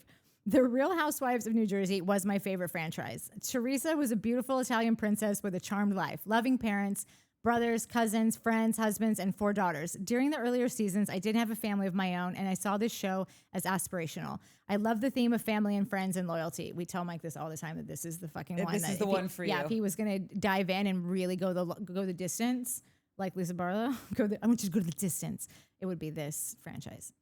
I don't think Teresa ever experienced any major hardships until she was well into her 40s. She was a fish in water and succeeded at almost everything she did. She's the female Forrest Gump. She's excelled at being a mother, author, bodybuilder, and even made best friends during her prison stint. Something happened to me in 2020. I lost my taste for all the housewives. I had that happen too. I don't know if it was 2020. Maybe it was like a COVID, what is it called when you get like a thing from something like here's a side effect from COVID. You know what? Like you get COVID, you lose your taste all taste and for you Housewives. lose your taste for Housewives. Oh my God. Oh, that's sad. They don't warn you about that. I just didn't see them as aspirational, interesting, or entertaining anymore. I saw Teresa as an illogical dodo bird. I still told myself I was going to catch up with Jersey, but never got around to it. Started season 7. I'll say it until I die. All the housewives do is stunt, floss, flex, and front. Listen, I miss a little of the stunt and flossing. Like I feel like they're not flossing nearly enough anymore, but okay. It's all smoke and mirrors. Most of them just rent everything they have anyway. That's not why I was watching them in the first place. I wish they wouldn't have lost their authenticity, but I guess that's a consequence to the fame and inflation. Earlier seasons were the bee's knees. Can't you see Seth Marks being best friends with Richie Wakili, Kathy's husband? Those are 2 show ponies, real hams, jive-ass turkeys. I would love to see them together. Richie would bust his balls like Oh my nobody's business. God, it would be so good, and Seth would love it. He wouldn't be offended. No, he not would at think all. it was hilarious. He would like, even when he should be embarrassed, he wouldn't. You have to go back and just watch some of Richie Wakili's one-liners. They has me crying. Like there was an episode where they went to, I think like the DR or something like that. And Teresa had like 18 suitcases and one of hers got lost and Richie just like started riffing about something. I happened to find this mook real funny. I love him. He's great. There should be a compilation. I'm sure someone's done the I'm work. sure there is. Someone always does the work. Real worker bees are on Reddit. Just saying. We're going to have 3 episodes this week. This one, you've probably already seen 2,700 recaps. I hope we brought you something that you hadn't seen elsewhere. But we'll be back with Salt Lake we'll shoot that on Wednesday night, and then we'll shoot another Orange County on Friday night. And we'll be here all week, folks. yeah, that's like a million hours of Showmance. Smash that like button, like and subscribe and hit the hype button. That also, if you are ever on Apple Podcasts,